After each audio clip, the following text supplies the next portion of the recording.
not striking out. And even though Vinny struck out there, over the course of a 9-inning game, they're going to try to put the ball in play. It was very similar to what the 14 and 15 teams like to do.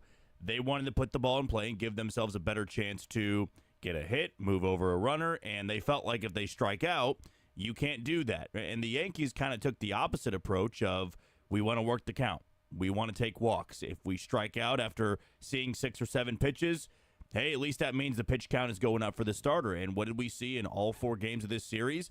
The lifeblood, the strength of that Royals team, the starting rotation, not be able to work deep into games. And I think once you saw that, it was going to be the majority of the bullpen doing the work in this series for the Royals, it was only a matter of time before the Yankees were going to be able to break through. But offensively, you're exactly right. There are a lot of guys in this lineup that just, can't be first pitch swingers. They can't be guys that only see 2 pitches in at bat. And that's what I think going into free agency is going to have to be the focus, especially for the leadoff spot. You add 2 impact bats that were not good 2 years ago or 3 years ago. The Royals need to add guys that were good this year, that can get on base, that can work the count, that can see a lot of pitches. Michael Massey did a hell of a job at the leadoff spot in this series. Michael Garcia did the same thing. But those guys are not leadoff hitters. They can benefit from hitting lower in the order or maybe not playing every single day. I think Michael Garcia could be a valuable piece to this team if he's not the everyday third baseman. He can play third, he can play short, he can play second. That's flexible. And also he's a great base stealer. But the Royals need to go out in free agency or through trade and find a couple of bats that can do what some of those Yankees hitters did. I mean, it wasn't just Aaron Judge, Juan Soto, and Giancarlo Stanton doing the damage and working the count. It was everybody top to bottom. Even guys like John Birdie could work the count. And for the Royals, their theme all year long was, we're not going to strike out. Garrett Cole didn't strike out many Royals, but he also didn't give up many runs. You want to be able to chase guys like that by the 5th inning in the postseason if they are dealing, because they're at 85, 90 pitches. And, I also can't complain too much because some of that philosophy won them some games this year of just being able to put the ball in play and go toe-to-toe with some good teams. But in the end, when you face a team like that, you can't be, swinging first pitch every single time, only seeing 2 pitches from Garrett Cole, because Garrett Cole is going to settle in and do soft contact because he can locate. He throws upper 90s. He's going to get you to roll over or pop up, which the Royals did a lot of last night. Yeah, the Yankees in this particular game walked 5 times, struck out 4. The Royals walked 0 times, struck out 7. Not a recipe for success. Again, that's what it comes down to me. It's what it boils down to. It's plate discipline. And you're right, some of the bats, I'm not really blaming the pitchers. We can talk about the pitchers in general. Yes, the starters did not go deep, but they never gave up a big inning. Like early on in that game, I go, oh my gosh, this is brutal. Michael Wacha does not have it. I was like, it's Walktober. I'm wrong. It's Walktober. He is struggling on the mound right now. It was disappointing, giving up a run before they got a single out, guys on base. But did he ever give up a big inning? No. Seth Lugo, the night before, did not have great stuff. He could not locate. He was struggling. What happened? Never gave up a big inning. There is something to that. Even if they did not have their best stuff, they were able to grind in the playoffs, which is huge. The bullpen, for the most part, was great. I did like Q's desire to go to Ursig early.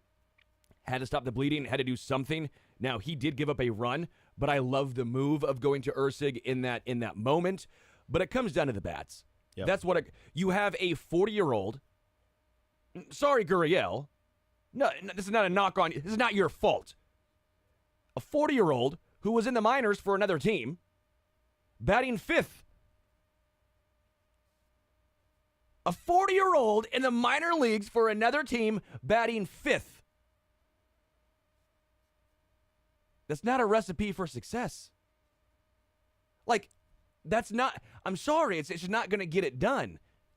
That's not how you can build your lineup. And he also is a guy who, we like to say, he professional at bats and take pitches, but he didn't. You have MJ. I'm not knocking on MJ again. We can talk all we want about the hard hit balls. We can talk all we want about that. With the wind blowing in that much, it ain't going to work. Kyle Isbell got unlucky because Kyle Isbell, I thought for sure was gone. I left my seat. I started running around. I was like, oh my gosh, that's gone. That's 30 rows deep in New York. They're not playing in New York. They're in KC. Gleyber Torres is probably out if that was in New York, right? Yeah. I mean, it's both sides of the coin here. That's maybe more or less my frustration is some of those guys. We can talk about Bobby and his struggles, and Vinny and his struggles, and to an extent, Salvador Perez and his struggles overall in this series. But it's plate discipline from all the guys. Yuli's not going to hit a home run. Find a way to get on base. Take some pitches. There were a lot of balls thrown in this game that the Royals just decided to make the strike zone the size of the Atlantic Ocean. It's befuddling. Yeah, I do think, a couple of the guys in the lineup, they're there because of, what transpired over the last month and a half of the season. I mean, Yuli Gurriel isn't a Royal if Vinny doesn't get hurt. And then we're talking about Vinny being, the 3-hole hitter. You might be able to have Hunter Renfroe in the 5 spot, but Hunter Renfroe was never really the same after coming off the injured list. So that's why MJ played a little bit as well. Tommy Pham's not a Royal if, Vinny Pasquantino goes down. So at the end of the year, the lineup to me was more so about patchwork. They tried their best to bring in the best possible guys to give them a chance at the postseason. But it's also a team that, I know we don't want to talk about last year's squad, but a 106-loss team, when they do this, when they have this type of turnaround, there's usually one thing they did really well. But there are still aspects of last year's team that are going to rear its ugly head, that are going to show up in October. And for me, the best part about this team, why they improved by 30 wins, was obviously the rotation. The starting rotation had the second most quality starts in baseball. The bullpen wasn't great, but they stabilized in September. But to me, it was the offense at the end of the day. And that went back to 7-game losing streaks, 2 of them in the final month of the season. That went back to when they struggled in mid to late June, was because when Bobby Witt Jr. would struggle, or when Vinny would struggle, both of them did in this series, that lineup's just not good enough to pick up the slack. But that's expected of a team that improved by 30 wins. I mean, you look at Detroit right now, they're going in Game 5.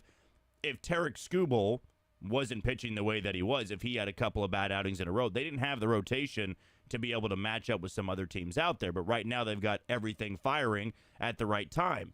But I think it gives you this ability to look at your lineup, know who's going to be a mainstay, know who can improve, and who can improve when you add a couple of bats to this lineup. Because I do think J.J. Piccolo and John Sherman, they're already going back to the drawing board, and they're going, okay, which guys looked completely outmatched, which guys struggled all season long, and I think they've got a pretty clear answer as to who can't be an everyday player next year.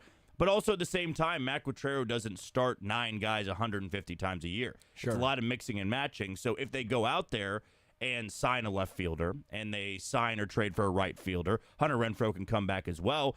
But, you could have Hunter Renfroe and MJ Melendez on this team next year, and Maikel Garcia, and they maybe only play 100 games that year. But it might bring out the best of them, the best value. But in October, I mean, they did face Garrett Cole, last night, and Garrett Cole was on his game. That was a Yankees bullpen that hadn't given up a run. And so, yeah, the Royals looked silly at times. There were some really bad approaches, but also a little bit of it is you tip your cap to a guy that's one of the best in the postseason. And Garrett Cole wasn't on his game in Game 1, but he made the Royals look silly in Game 4. Where do the Royals go from here? I love that Jason, who, again, he'll be here around 11 o'clock. He just puts on the show sheet, Seitzer. Yeah. I love it. Just Seitzer, question mark. Like, where do the Royals go from here? Is it a philosophy change with the hitting coach? We're talking about it right now. Is it moving MJ and Hunter outside of more or less everyday roles to the bench? Is it bringing in a bat or two? Is it bringing in more bullpen arms? Is it being more more aggressive than even this past offseason, where they went for the middle market? Would we see a more middle upper? Again, I'm not saying the Juan Sotos of the world, right? But I'm saying that the middle upper market. Could they bring one of those guys in? What's next for KC? Well, the good thing is that it's a night and day difference from what last year was. That goes without saying. But going into free agency, going into December last year, they had to overhaul an entire bullpen. They scrapped the entire bullpen in 2023 with the exception of James MacArthur and Angel Serpa. That was pretty much it because Carlos Hernandez was in Omaha for the majority of the year. So they had to spend money on the bullpen. This time around, you return a lot of the same guys in this bullpen. Lucas Erceg's back. Chris Bubich is going to be back. John Schreiber's going to be back. Hunter Harvey's going to be back. Daniel Lynch is going to be back. MacArthur, even though some fans are upset with him, he'll be back and in the different role. Serpa, I don't know if I mentioned him, but he'll be back. Carlos Hernandez or Steven Cruz can be in this bullpen. So you could take this group and say, hey, we feel good about where they're at. We don't need to add anybody. We think they're going to continue off of what they did in September in the postseason. Sam Long, add him to the list. So there's a lot of guys that you can trust to come back there. But they also could look at it and say, Chris Bubich, we want him in the rotation because maybe he's the number 5 guy now. Or maybe Michael Wacha decides to decline the qualifying offer I expect the Royals to give him, which is, I think, around $20-ish million. Yeah, let me look that up. $4 million more.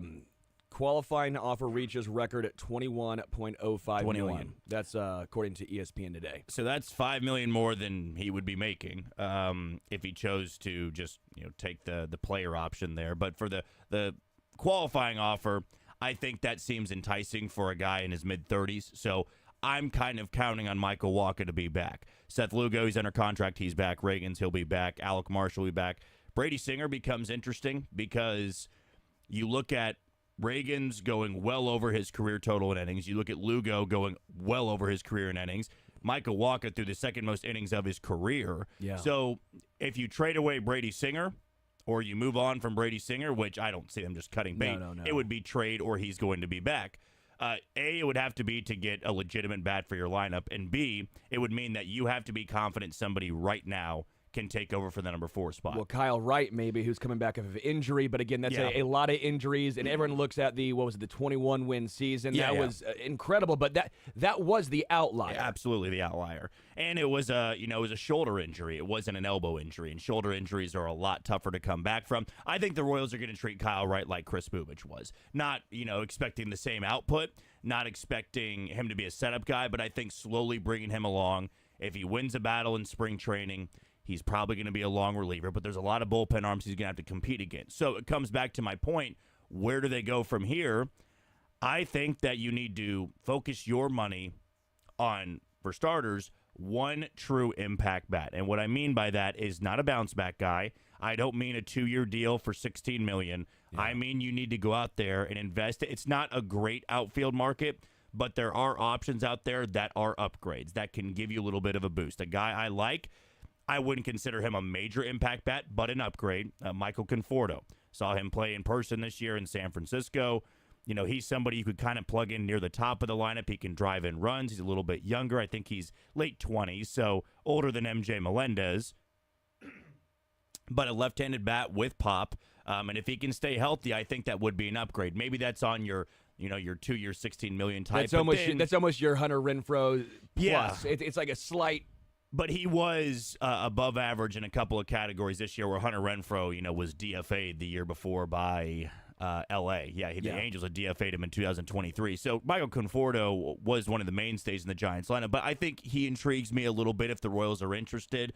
But I'm also going to not rule out trades because I think trading somebody might be the best way to get your bat that you need because the outfield market's just a little bit slim after Juan Soto, and Juan Soto's not coming to Kansas City. Juan Soto's going to be approached by both New York teams, probably the Dodgers, probably the Cubs, those mega market teams. Yeah. That's where the focus is going to be. But that also can help out the Royals where there is focus in the meantime for some of those top spenders on Juan Soto. It allows you to jump on the market as they did last year to go out there and get an impact back. Because last year it was, we got to overhaul the rotation and the bullpen. All of our money is going there. Didn't leave much to do with the offense. Now it's our rotation's fine, our bullpen's fine. let's focus our money on this lineup. I want to talk more about that. I want to talk about Q. I want to talk about the organization game plan going forward, as well as the ballpark. If you saw Eric Hosmer on Twitter, he had some strong thoughts in regards to the K. We'll take a break, come back, more Zone next.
heading back to the Royals, one of the things I saw perpetually on the X last night was Eric Hosmer taking some subtle jabs at the Kauffman fences. Because if you saw some of the OPS plus numbers, if you saw some of the ballpark adjusted numbers, if you are a nerd, like sometimes I am, sometimes Jack, I think you can be as well, it's fine to be a nerd in certain situations. I think baseball, it's fine to be a nerd. Hey, Dylan! I'm a football nerd, so this is in solidarity here. You know what's hilarious? Football, I'm not a nerd. Football, I'm like the opposite. Baseball, I'm like super nerd. I have that dichotomy right there. Fourth time I've said dichotomy today. Nice.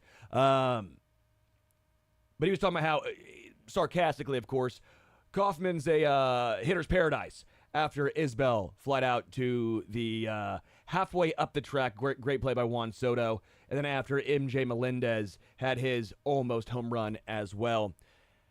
What do you make of Kauffman? Like when, again, this is kind of a big picture look here. Obviously, last night as well, the wind was blowing in very, very hard. I did appreciate that they were showing on high fly balls the amount of effect by feet it could potentially have, and we saw that, I think, play out with Kyle Isbell specifically.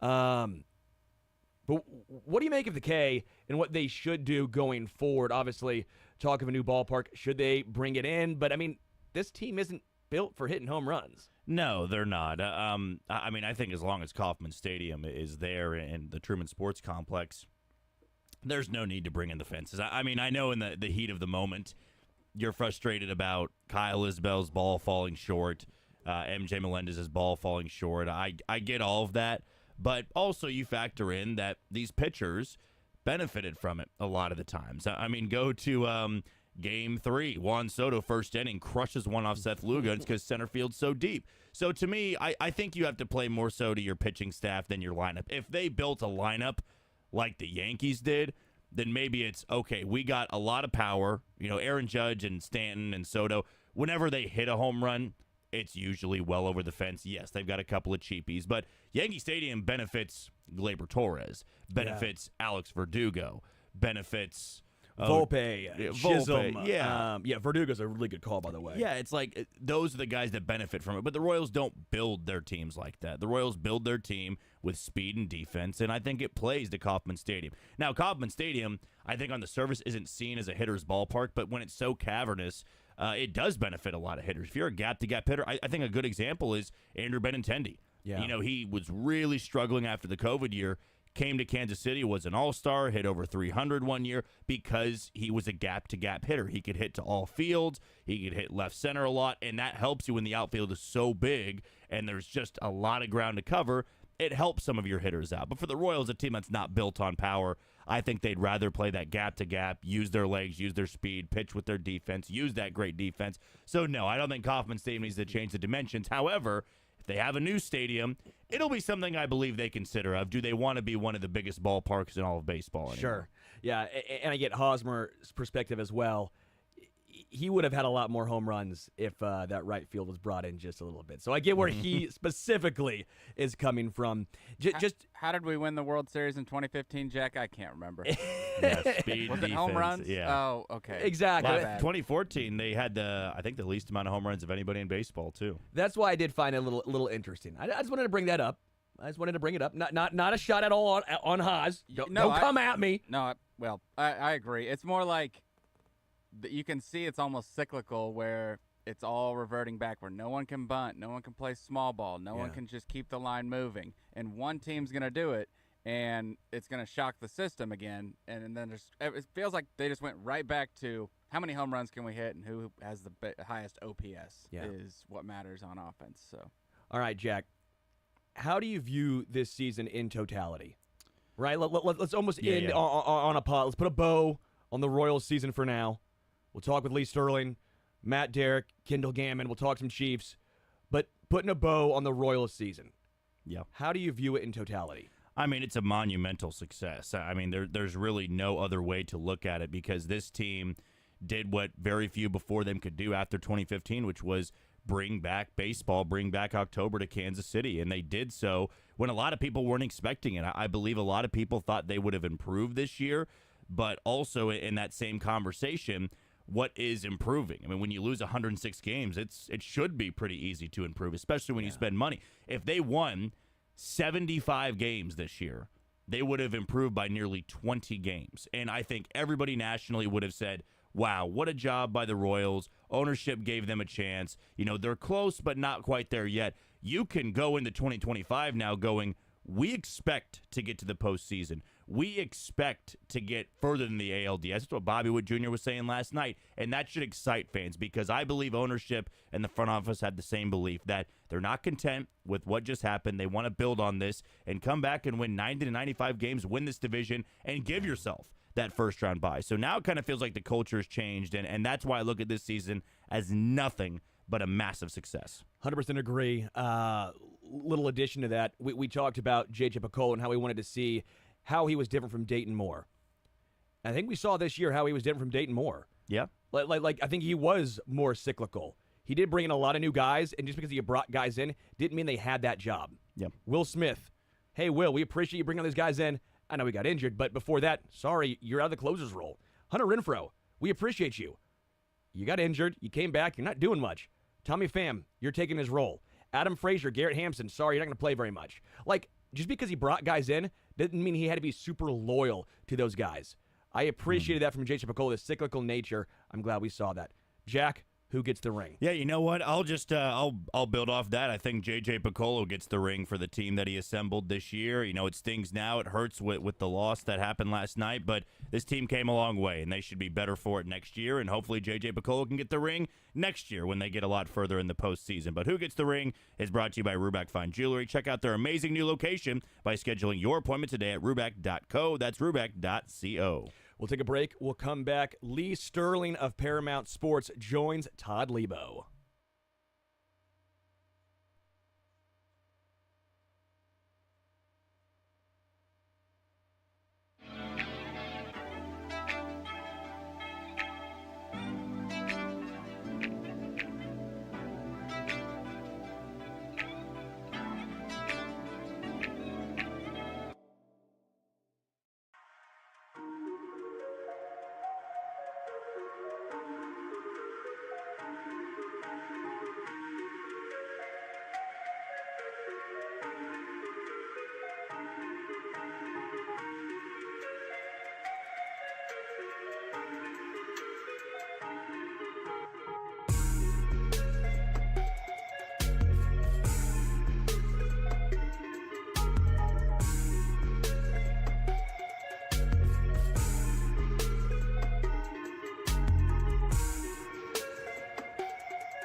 who's going to win and by how much. You're about to find out from national sports handicapping champion Lee Sterling on The Zone.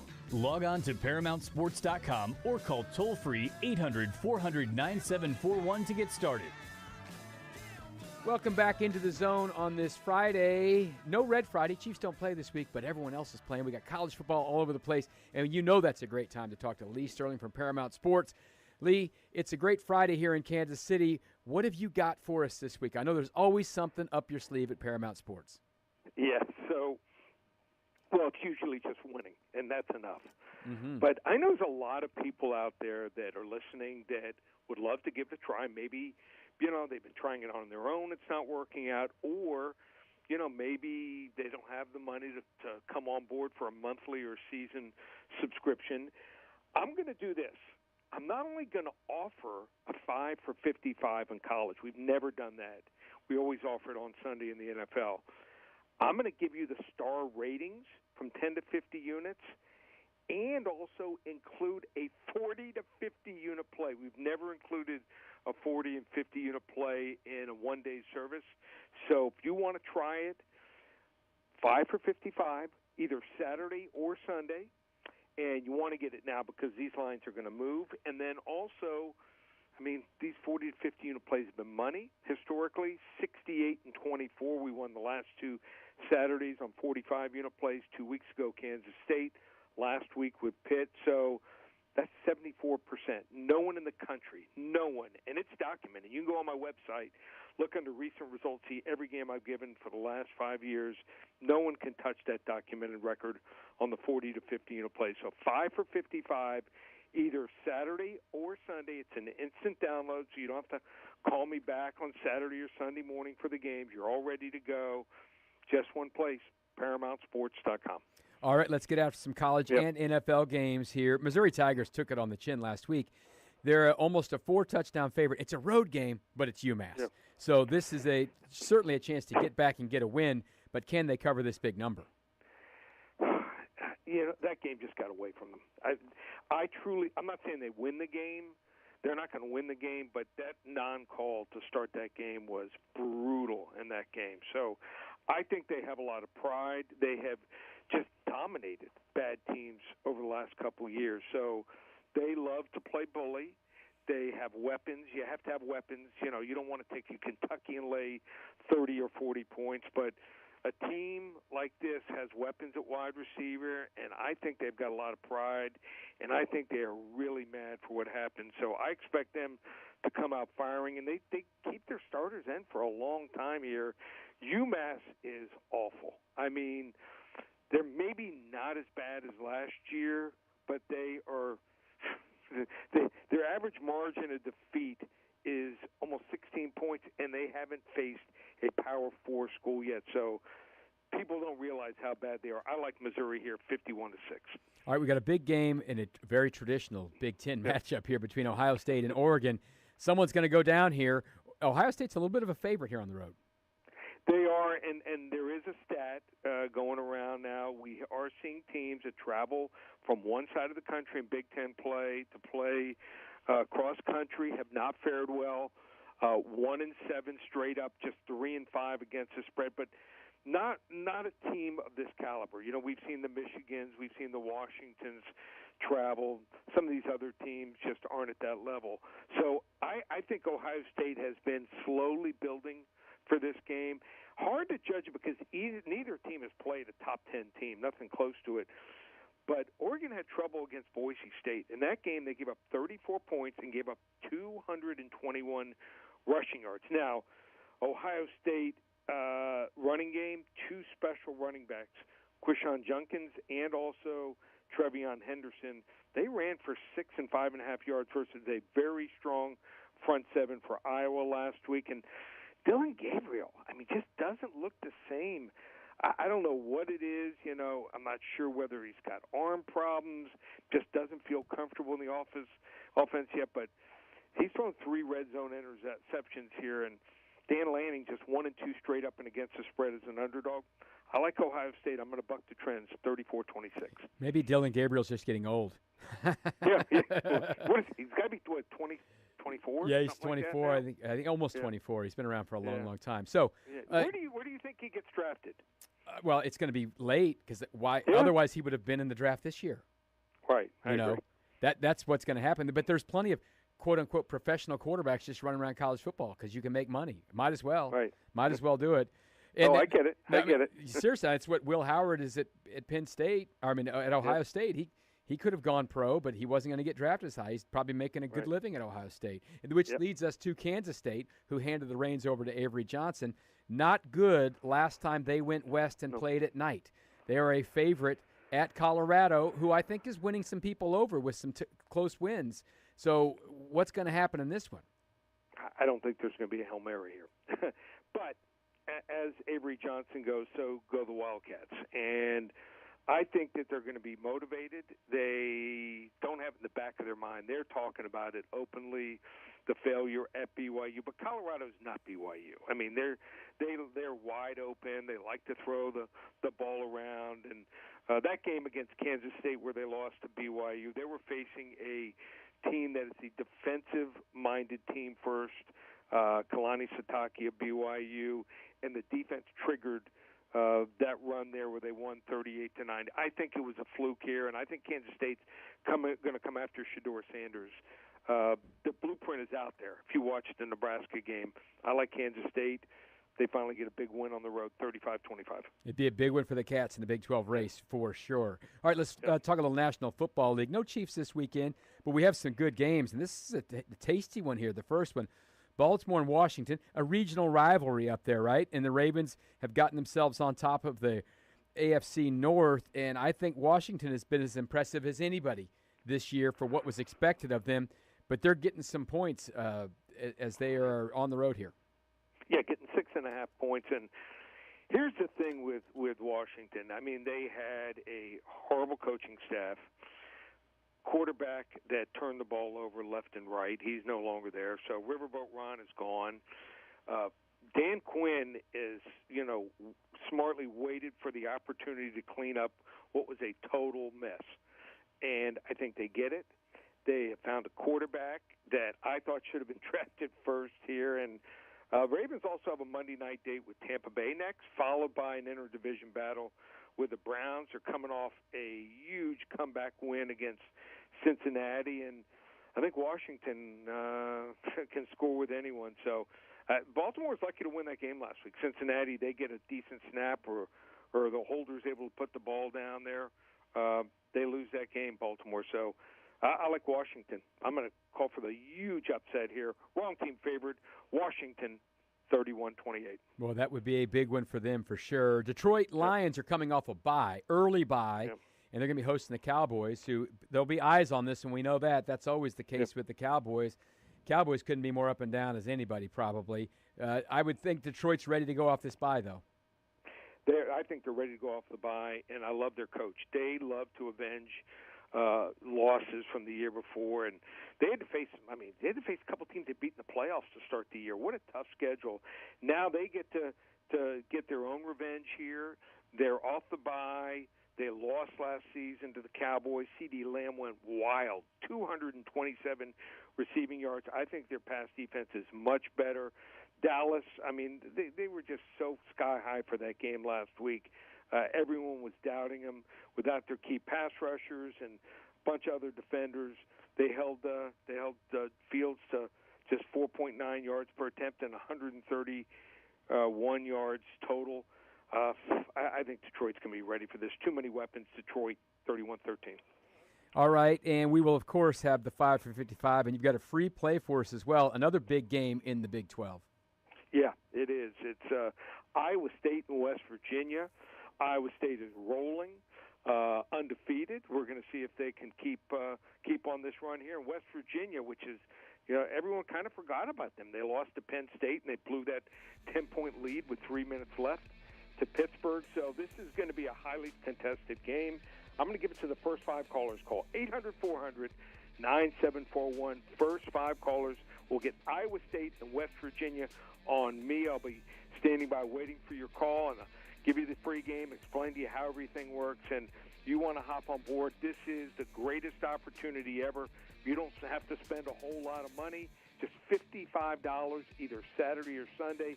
Already seeing people are buying both days.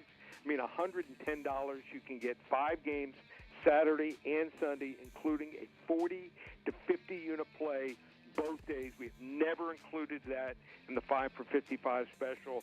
How do you get it? ParamountSports.com or call 800-400-9741. Start winning today. You don't need the Chiefs to be playing to have a great weekend with Paramount Sports. Lee, thank you so much. More Zone coming up next on this Friday on Sports Radio 810 WHB.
Is this a reality? Like, does any of this actually exist? Did we pass away like 10, 15 years ago, and we are playing out this reality in our... Don't do that. That actually freaks me out. I don't like that. Like, do you ever think that, like, maybe... I try not to. Yeah, it's terrifying. But I'll just pretend that I'm Ricky Henderson. That's right. You should. Wait, Ricky Henderson said that, actually. Yes. Ricky Henderson's going to pretend that he's Ricky Henderson. Sterling Holmes is going to pretend that he's Ricky Henderson. This is probably the way to do that. Yeah. Ricky Henderson's lucky enough he doesn't have to pretend that he's Ricky Henderson. So Ricky Henderson's already Ricky Henderson. there you go. Ricky Henderson's the greatest of all time. Ricky Henderson doesn't have to brag about being Ricky Henderson because Ricky Henderson's been Ricky Henderson his whole life. Do you think when he calls his voicemail, like leave a message, he's like, "Hey Ricky, it's Ricky. me, Ricky. It's Ricky Pick Henderson. up the phone, Ricky. It's Ricky." Hey, Ricky Henderson calling you, Ricky. Matt Derrick is with us as well. Chiefs Digest 41 is the Mike podcast here with us. Matt, what's up, brother? How are you on this Friday? I'm great. Good. And I mean, there for a moment I thought maybe I was dead and I was just here watching the whole thing. So Was that you? Sort of would that have been your choice, or that was just maybe that? I would be here one- by choice. Yeah, no, yeah. I mean, yeah, even the come other on. part of I it. mean, The other you part of it. guys can be assured that when I die, I will be haunting this room between 11 and 12 Heck yeah, every Friday. No, I love that. Yeah. I How want will you to do that. haunt us? Oh, you'll be surprised. He'll just be Will saying. I hear like he'll just say, poison, like your Brett Michaels in my ear, no, just singing? he'll just say break for 5 straight minutes in my ear. Break. What's That's Dylan. Break. Go, What's that that's noise? Drake. I Drake smell and something very unusual now. Yeah, that's me and the Drake. Drake, Dylan, Shane, and Beards will come back in whenever they pass away. If I am still alive, it doesn't matter what I'm doing. They will just simply show up in my dreams and go, break, break. It's like the ghost of Christmas past, present, and future. Yes, that's basically. right. But it might be good because maybe you're looking at your phone driving. There's a car in front of you, and all of a sudden you hear Dylan go break, break. Yep, I And don't- all of a sudden, I don't do that though. So Here's a- that wouldn't be the case. That does bring up an interesting question Okay. because I do wonder, because I have dreams all the time that like combine previous jobs and weird things happen. we're actually So- hitting on one of the 4 things that no one cares about: your dreams, your fantasy football team, and your golf game. Well, yeah, I agree about that, and you can also add poker bad beats in there too. But I'm not going to tell you about my dreams. I'm actually curious about your dreams because now I'm kind of curious if Dylan and you guys have different dreams versus on this job because like it's like, do you have nightmares or dreams where it's like all you're doing is one continuous break, or does Dylan have dreams that It's only one you guys continuous just segment? refuse to do the breaks? Well, that's a I mean, that's reality. Yeah, that's a exactly. reality. It's Yeah, called, reality, it's called yeah. Monday, Tuesday, Wednesday, Thursday, Friday. I have a dream that the Chiefs turned back to the 2012 Chiefs, and it's just depressing. It's just horrible. Text says, damn, now I'm trying to figure out if I'm alive. Is this heaven? No, it's the zone. But could be argued the same. Matt Derrick is our guest. Chiefs Digest 41 is the Mike podcast. A lot of baseball talk in the first hour. Sterling and Jack, certainly. We'll get back into some of that with Mick Schaefer. He was out at Kauffman Stadium the last couple of nights, was in New York on Saturday and Sunday, so attended all 4 of these games in the American League Divisional Series, and now the Royals season is over. Chiefs season continues. It's a bye week. Matt, let's start with this. 5-0. Chiefs team sits here 5-0 at the bye, and I need to go back and look at what I had the Chiefs at the bye. I think I had them 4-1. Maybe I had them 5-0. I need to go and check. But they're 5-0. So let's just start with this. Your view and your sort of not specific with the Saints because we're 5 days removed from that, but your feeling around this team, the fact that they're 5-0, and where you thought they would be before the season started heading into the bye week. Definitely didn't think they'd be 5-0. I don't remember hearing from anybody who thought they would be Mm-hmm. 5-0 after this stretch. 4-1, 3-2 was where I was if we vacillating can't back find and the forth audio, on. if we can't find the audio, then I definitely had them 5-0. So if we can't find the audio, I had them 5-0. I actually don't remember, but go ahead. Sorry. But I mean, it's the Chiefs of the last few years. I mean, it's the Chiefs of this era, which is that they find ways to win. They don't get buried in games. I mean, if they can come back, even if they do find themselves down 10 points, they can come back. It's the same old Chiefs. It's a little bit different from last year. I mean, I think it's an improvement from last year, obviously, in that they are 5-0. So I think they probably learned a little bit. Yeah. We'll see. I mean, this next stretch is going to be important. I mean, will they hit kind of a rut like they did last year and lose some inexplicable games at some point? Let's see what happens. But I think it's to me, it's the continuous journey of the Chiefs. It's a team that finds ways to win. It finds ways to stay in games and gives itself a chance every single week. They are now a team that I guess is driven by defense. For sure. and you just count on Mahomes every once in a while to bail you out.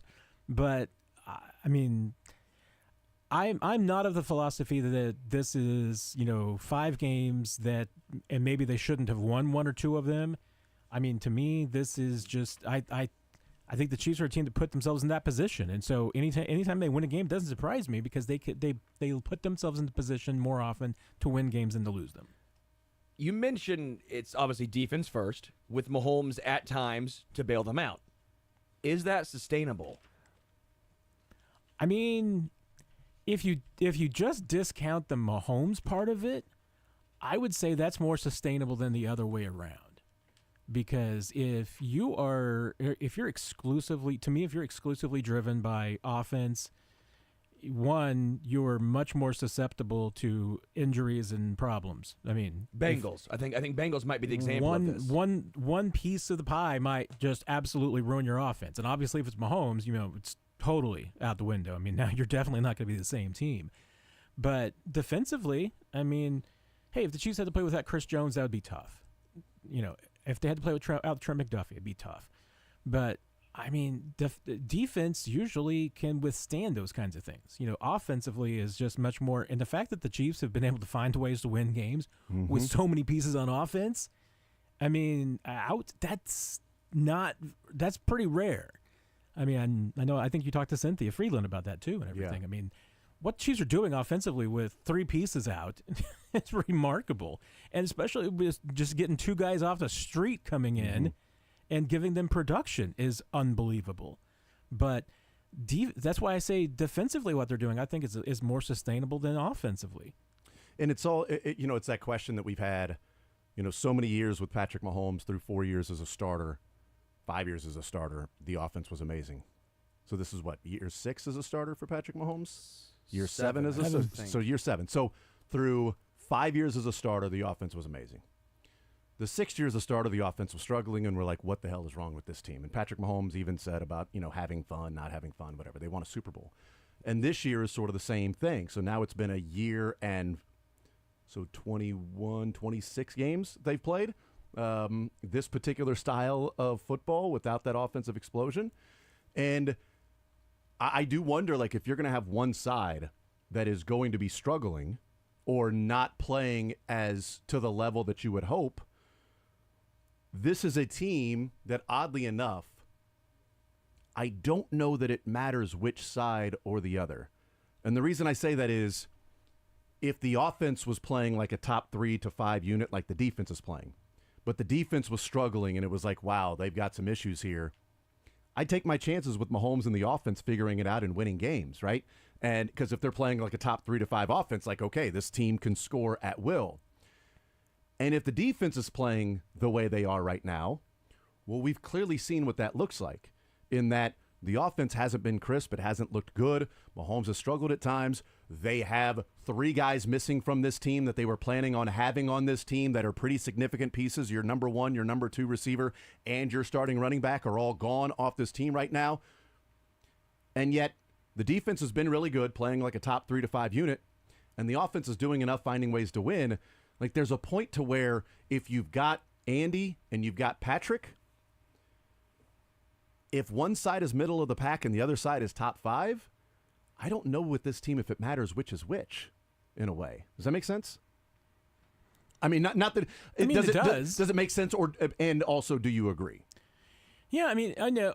I mean, I think obviously just what has happened and what has played out makes sense from that standpoint. I mean, the reality of it is, I mean, if you're going to be as good as the Chiefs have been, and you're going to win Super Bowls, you're going to win championships. I mean, you have to have one side of the football, one or the other. Right, and that's the elite. thing. That's the thing. One's got to be. We're elite. Talking about one playing like a top 3 to 5 unit in the entire league. We're not talking about if they were both middle of the pack, they'd find a way to get it done. No, because if the defense was middle of the pack, they wouldn't be 5-0 right now. Yeah, and in this era, obviously, it favors. I mean, I know you've looked at this more in the past than probably I have and everything as far as is it better to have an elite defense or better to have an elite offense? I mean, to your point, I mean, I think you can win either way. Mm-hmm. I mean, especially right now in this year, I think is more so than maybe in some past seasons because that pendulum, I think, has been switching to the defense. I mean, it's it's not in this case. It hasn't necessarily been rule changes or anything of that nature because I think the rule changes continue to favor the offense. I think the defensive coordinators are just catching on and figuring out what they have to do. I mean, and I know everybody. I mean, it's a little bit like just hey, whatever's happened the most recently will affect your thoughts. I mean, last week everybody was like, it's fixed now. The offenses are back. It's all over. I mean, that's not probably going to be the case going forward. That might just be an aberration of 1 week, one set of matchups and everything. But I think to your point, in the AFC, the top 3 scoring teams are the Bills, the Ravens, and the Bengals, right? Bills. I guess the Bengals had that 45-point outburst. So, so Bills are 3-2. Mm-hmm. Ravens are 3-2. Bengals are 1-4. Yeah. What are the top 3 in fewest points allowed? You would have the Steelers at 3-2. So that's the same as the Ravens. I think the Chargers are probably the up there, right? Bronco. Well, the Chargers have only played 4 games. Oh yeah, that's so right. That's going to be a little difficult. They do have the fewest points. But they played 4 games. The Broncos with 73 also. They're also 3-2. So that's the same as the Bills then. And then I'm looking who is number. I think it's the Chiefs and the Jets are tied. We'll go with the Chiefs for my point because the Chiefs are 5-0. So basically, it's the same thing. It's if you have an elite one side, and the Bengals are kind of the outlier with being 1-4 with their offense. But at least in this iteration, what we've seen in 2024, if you have an elite defense, that might be a better indication that you might be a better team than if you have an elite offense. But you can't have a terrible offense, though. Correct, because if you are you can't have a terrible defense. Yeah. Because like the Broncos, they're offensively inept, pretty much. Mm-hmm. The Chiefs look like they are 5th in the AFC in points scored. Indy's 4th with 119. But their defense has been really bad. And the Chiefs, to their credit, they haven't been Jekyll and Hyde on offense. They've typically looked around the same all 5 weeks. They're scoring in the 20s somewhere. They haven't had a 10-7 game. They also haven't had the numbers skewed because they scored 45 or 48 in a game. Well, they actually have the second highest point differential in the AFC. Mm-hmm. The Bills have the highest because of the skew by 3 points. Yeah. So, I mean, the Chiefs are finding ways to get it done on both. The Chiefs have been consistent on both sides where the Bills have played more Jekyll and Hyde. The Bengals have been more Jekyll and Hyde. The Ravens at times on both sides of the football have, oh, my God, this defense is amazing. Okay, the defense gave up 45 points to the Bengals. Oh, my God, this offense can do anything they want. Oh, wait, the offense struggles this particular week. The Chiefs, for all those sort of hand-wringing, Matt, been pretty damn, consistent in how they've looked and how they've played and the scores that it sort of looks like, which is always the joke of, well, it's the Chiefs, doesn't matter, I'll take them, 24-17 or 24-20 because that's what the score is going to be, it seems, going right now. Well, and like the Chiefs, I mean, their defense is 5th in the NFL in scoring. Their offense is 14th. I mean, that's exactly what you need. I mean, there was a lot of years where the Chiefs, I mean, go back to, I mean, I think they were probably a little bit better than that in 2019, but even in like 2022, I mean, they were probably about that category. Yeah. I mean, they wouldn't be one of the top 3 offenses in the league, probably 12th, 13th, 14th, somewhere around there. 2021 felt like it went backwards because it felt like they got really slow, really fast. But like the Bengals are 4th in scoring and they're 31st in defensive scoring. I mean, that's why you're 1-4. The Vikings are kind of a good example of this too. What are they? Because they're in the NFC. They're 5th in scoring in the NFC. Yeah. But they're by far the best defense in the NFC. The second closest one is actually the Lions. The Lions have played 1 less game. So again, I think so. They're top 5 in points given up and points scored. That's NFC, but they're kind of using the same method as Kansas City, where it's almost a defensive first, and as long as the offense is above average, you're fine. The question to me, I mean, you ask if it's sustainable. To me, what's not sustainable? Look at Pittsburgh. Pittsburgh is 2nd in scoring and defense. 26th in offense. Yeah, but they're getting Russell Wilson back finally. And then they're going to be 28th in offense. By the way, do you find it coincidental that Russell Wilson has had these injuries, and he and then when they finally decide maybe they need to make a quarterback change, Russell Wilson fully practices for the first time all year. Just happens to be the week that they're like, hey, should we make a quarterback change because Justin Fields is struggling? Oh, hey, look, Russell Wilson is fully participating in practice now. Hey guys, I'm good. What are the odds of that? I don't know. Something tells me that maybe he was healthy the entire time. They just wanted to continue to go along with Justin Fields, so they didn't have to make a decision on a quarterback change. Wasn't he on IR wearing full pads or something like that? Well, he was like, high knees. No, I'm serious. It was this year. It was like game one. He was either on the IR or not on the active roster, but he was in full pads. So. Well, he might have been, if he wasn't on the active roster, he could have been the emergency quarterback. I think he was the emergency quarterback. So he could have been the emergency even more quarterback. To your point. Yeah, but still. I don't get how you move on from Fields, though. But now it's like, well, Justin Fields, they have to make a quarterback change. Well, what are the odds? Russell Wilson is now a full participant. Anyway, I liked the joke. They're 26th now. If they go to Russell Wilson, they'll be 28th. Kind of like Jamar Chase earlier this season, suffered, I think, a grade 2 sprain of his anterior contract ligament. That's pretty good. I like that. Thank you. That's you get a fist bump for that one. That's pretty legit. Yeah. I feel like T. Higgins had a little bit of that too. Definitely had a little bit of that. Early in the year when he was missing some games with that soft tissue injury. I feel like he had a little bit of that contract tear that was going on. Matt Derrick is our guest. So let me ask you this then. If we talk about this team sort of looking like this, we also seem to be having the same conversation of discussing this team through the prism of, well, they've played sloppy, they've got it done. They haven't played well, and they've won. They've, been stagnant on offense at times, and they've got it done. Well, they turned the ball over, but they still got it. They scored enough and got it done. Like, how many weeks before we say this is just who they are? Like, we keep talking about the offense is struggling. The offense hasn't done this, and the offense, the offense struggled again. I mean, how many games do we have to watch where we go, this is the offense? This is who the team is. It's 5 weeks now when we've said the same thing about the offense. It is, and and last year the offense was what it was until Christmas. I mean, that was kind of a little bit the same thing in that regard. But it almost feels like after Christmas they turned into this. Exactly. I mean, and so that's what's. And when we do talk about whether this is sustainable, I mean, I will say this. The numbers to me are sustainable. I think you can continue to win. With having an offense that's middle of the pack and a top 5 defense. I think that is sustainable. The question to me is that can you play 20 or 21 games the way this team is playing? Because my only concern, like through the first 3 weeks I said this, and now it's to me, I think even more true through 5 weeks, is have the Chiefs spent too much energy getting to 5-0? Because they've had to work hard. They haven't had any easy games. They haven't had any, really haven't had any easy quarters. I mean, you could say Monday night was their easiest, and maybe it was just the fourth quarter was easy. I mean, that's about it.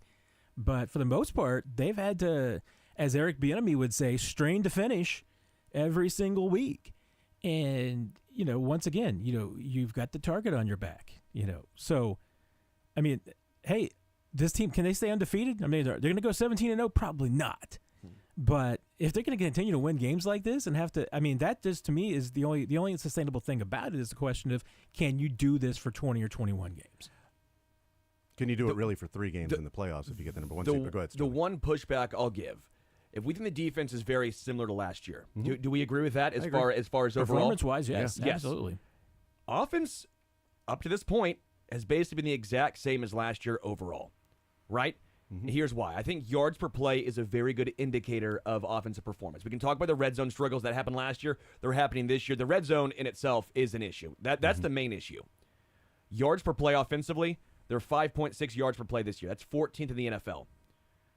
Anyone want to take a guess what their yards per play was last year? Man, I think it was like 5.6. It was exactly 5.6. It's the exact same. So the offense has been traditionally the exact same as it was last year.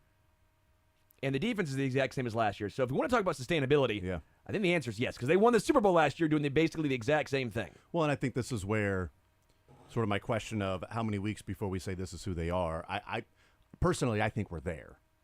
Until I see something change offensively where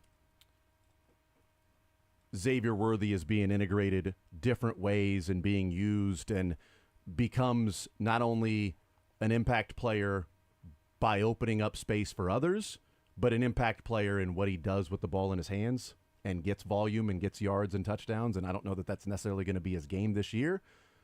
Maybe Pacheco and Kareem Hunt in the backfield together. Maybe that adds another element, another dynamic to this offense that isn't there right now, that makes up for no Rashee Rice or no Hollywood Brown. Maybe they go out and make a move, and that makes a difference. Maybe they just stop turning the ball over, and that makes a difference. Maybe the defense starts turning the ball over or getting turnovers, and that certainly would make a difference. But until those things happen, like, this is the team they've been. Of the 17 games they played last year in the regular season, and these 5 games they've played this year, they are minus 15 in turnover differential, because last year they were minus 11, this year they're minus 4, right? In turnover differential through 5 games, not counting the postseason. Yeah. So they're minus 15 in those 22 games. But in the postseason, Miami, Buffalo, Baltimore, San Francisco, what were they, like plus 4 in those 4 games? They had all those drops in the regular season last year. They get into the postseason, they don't drop the ball. So if you tell me the turnovers and the lack thereof in causing turnovers defensively will just somehow stop at the most opportune time, then yeah, then I would say that they have a decent chance of winning the Super Bowl. I don't know that that's necessarily the formula you want to have going into the postseason, is saying, hey, can we change our stripes now for these 4 games? And they did, because there is something different about this team in the postseason. And there's something different about Patrick Mahomes in the postseason. Because the last time, if you take away the postseason, the last time Patrick Mahomes has gone 3 games without throwing an interception was back in 2021. Except for 2 stretches of 3 games where he hasn't thrown an interception. The postseason in 2022 when they won the Super Bowl, and the postseason last year when they won the Super Bowl. In the last 3 years of football, the only 2 stretches Mahomes has had of going 3 games without throwing an interception has been both postseason runs. So, from that standpoint, yeah, the leopard kind of changes his spots when the lights come on and it's postseason time, and he gets maybe more locked in. Maybe the footwork is better, as he's talked about. Maybe the reads are quicker. I don't know what it is for that, but they stop turning the ball over in the postseason, and he stops turning the ball over in the postseason. It's just amazing if you go and look at his game logs and see just the interceptions: 1, 1, 0, 1, 0, 0, 2, 1, 0, 1. All the way back to like 2021. Yeah. But in the postseason, last 2 postseason runs, 0, 0, 0, 0, 0, 0, 0, 0. Like, there's a difference. It's the exact opposite of Burrow. With that, we'll take a break. More Zone coming up next.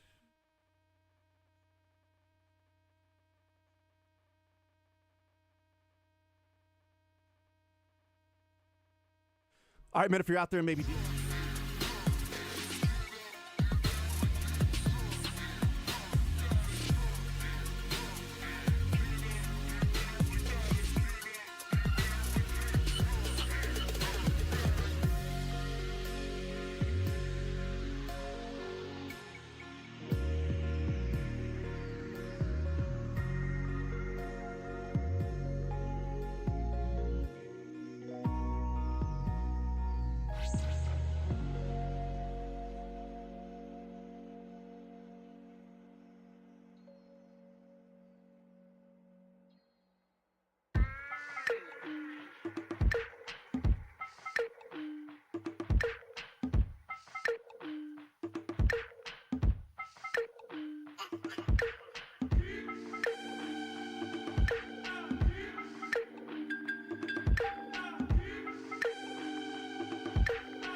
sometimes you say funny things, like both of you guys, and, sometimes. and you clap because you're laughing. Yeah. But then I don't realize that when you're married now, like I'm a married man now, I have a ring. You got to learn how to move the hands down a little bit because I clapped and that really hurt. Like it pinched my pinky finger in there. Yeah. No, you get used to it, or just take it off. I mean, it's up to you. I mean, it's whatever. I'm learning. Like I'm learning things now. It's going to be your learned on Monday. I learned that rings really hurt. Since you came in on Tuesday without wearing your ring. Okay. Whoa. First show after after he got married and he didn't have his ring on. I'm like, what were you in Vegas last night? What are you doing? No, dude? I didn't. I'm What getting happens used in the to zone stays in the zone. Apparently not. I took it off because it's a. You got to get used to it. It's like you ease your way in, but now I'm sleeping in it now because I'm like I don't want to forget it again because I get made fun of. No, it's just fine. I need mean, it's silicone, like those like If silicone you're ones. already regretting it a couple days later, it's fine. I'm It's not. Your choice. She's a lovely woman. Yeah, you're I way love out- my wife. You're way out My over your life. skis there, buddy. Way out over your skis. Matt Derrick, Chiefs Digest 41 is the Mike podcast. I do have to ask one Yes. thing, because I was dying to know this. Who was Why the didn't first? you get invited? Well, there was that too.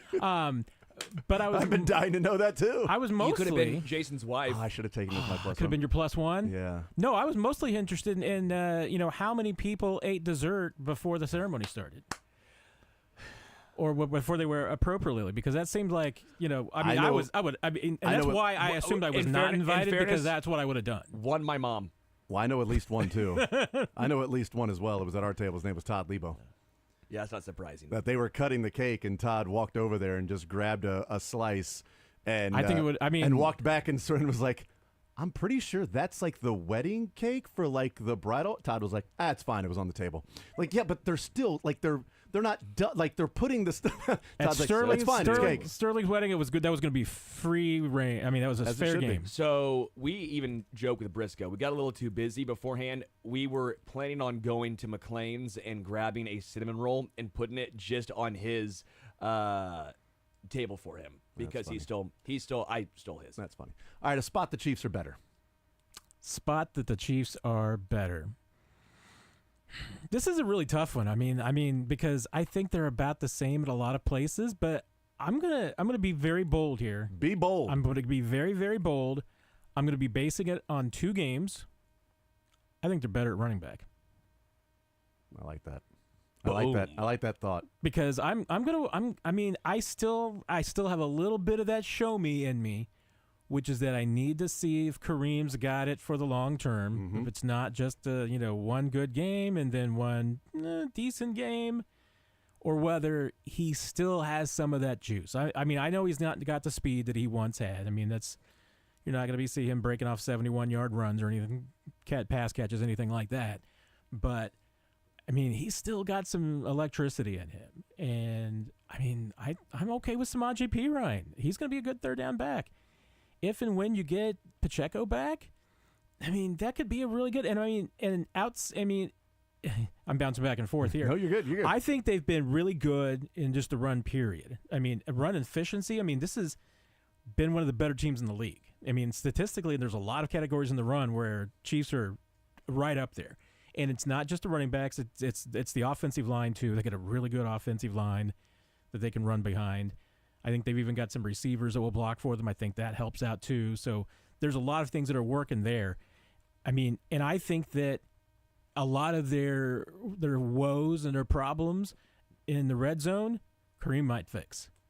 I don't disagree with that. And in fact, I would have liked to see them hand the ball off to Kareem on the I interception. would have loved to, yeah, Second down just to find out what you got. I mean, I would have Second and just goal at sat the 2. there, 2nd and goal to 2. 3rd and goal. I'd give it 4th and goal. I'd give it to Kareem 2 or 3 times there just to see if he can punch it in. Me too, because he still has that vision.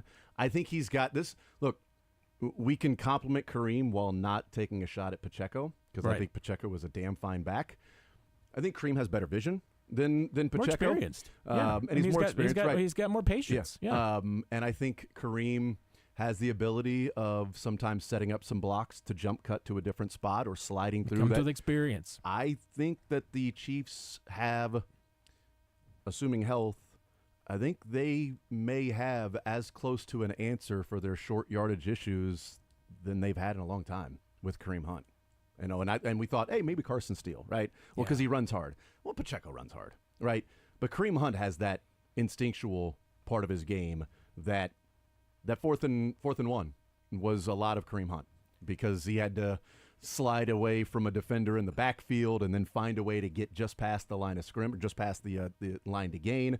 So I like that because when Pacheco comes back, they do have a pretty good dynamic duo between the two.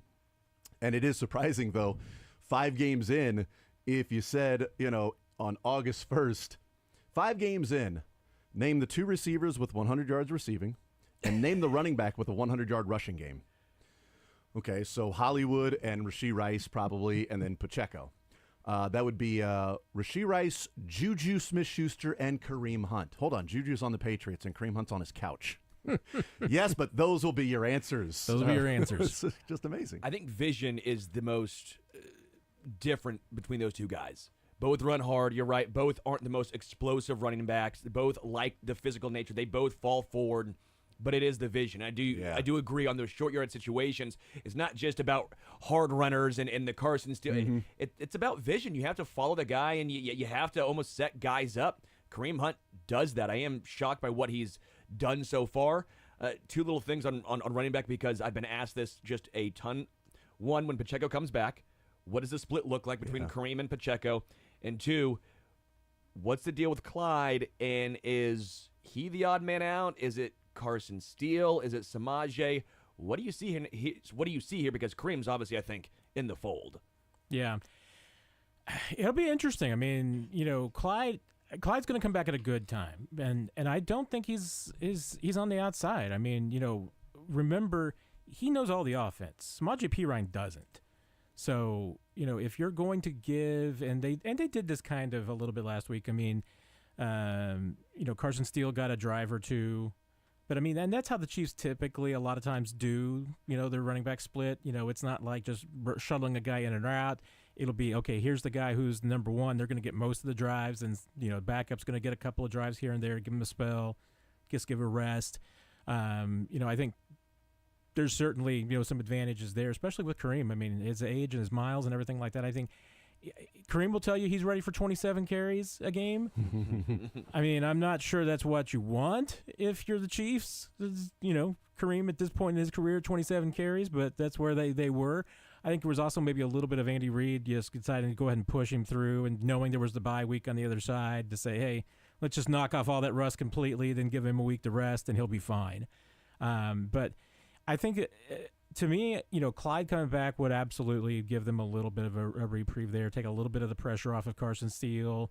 I mean, I think he could, and I don't blame that fumble on him. I mean, that was just execution and design. Agreed. Yes. So I'm not putting that on him. It sucks. It goes as a fumble to Carson Steele, but I'm not putting that on his resume as a bad thing. So, but hey, Clyde coming back gives you a little bit of a break there for Carson. Maybe just not pushing him too hard. I mean, that's where the Chiefs, look at what they're doing, how they're handling almost all their other rookies. Yeah. I mean, ideally with Carson Steele, he would have been on the practice squad, I think, this year.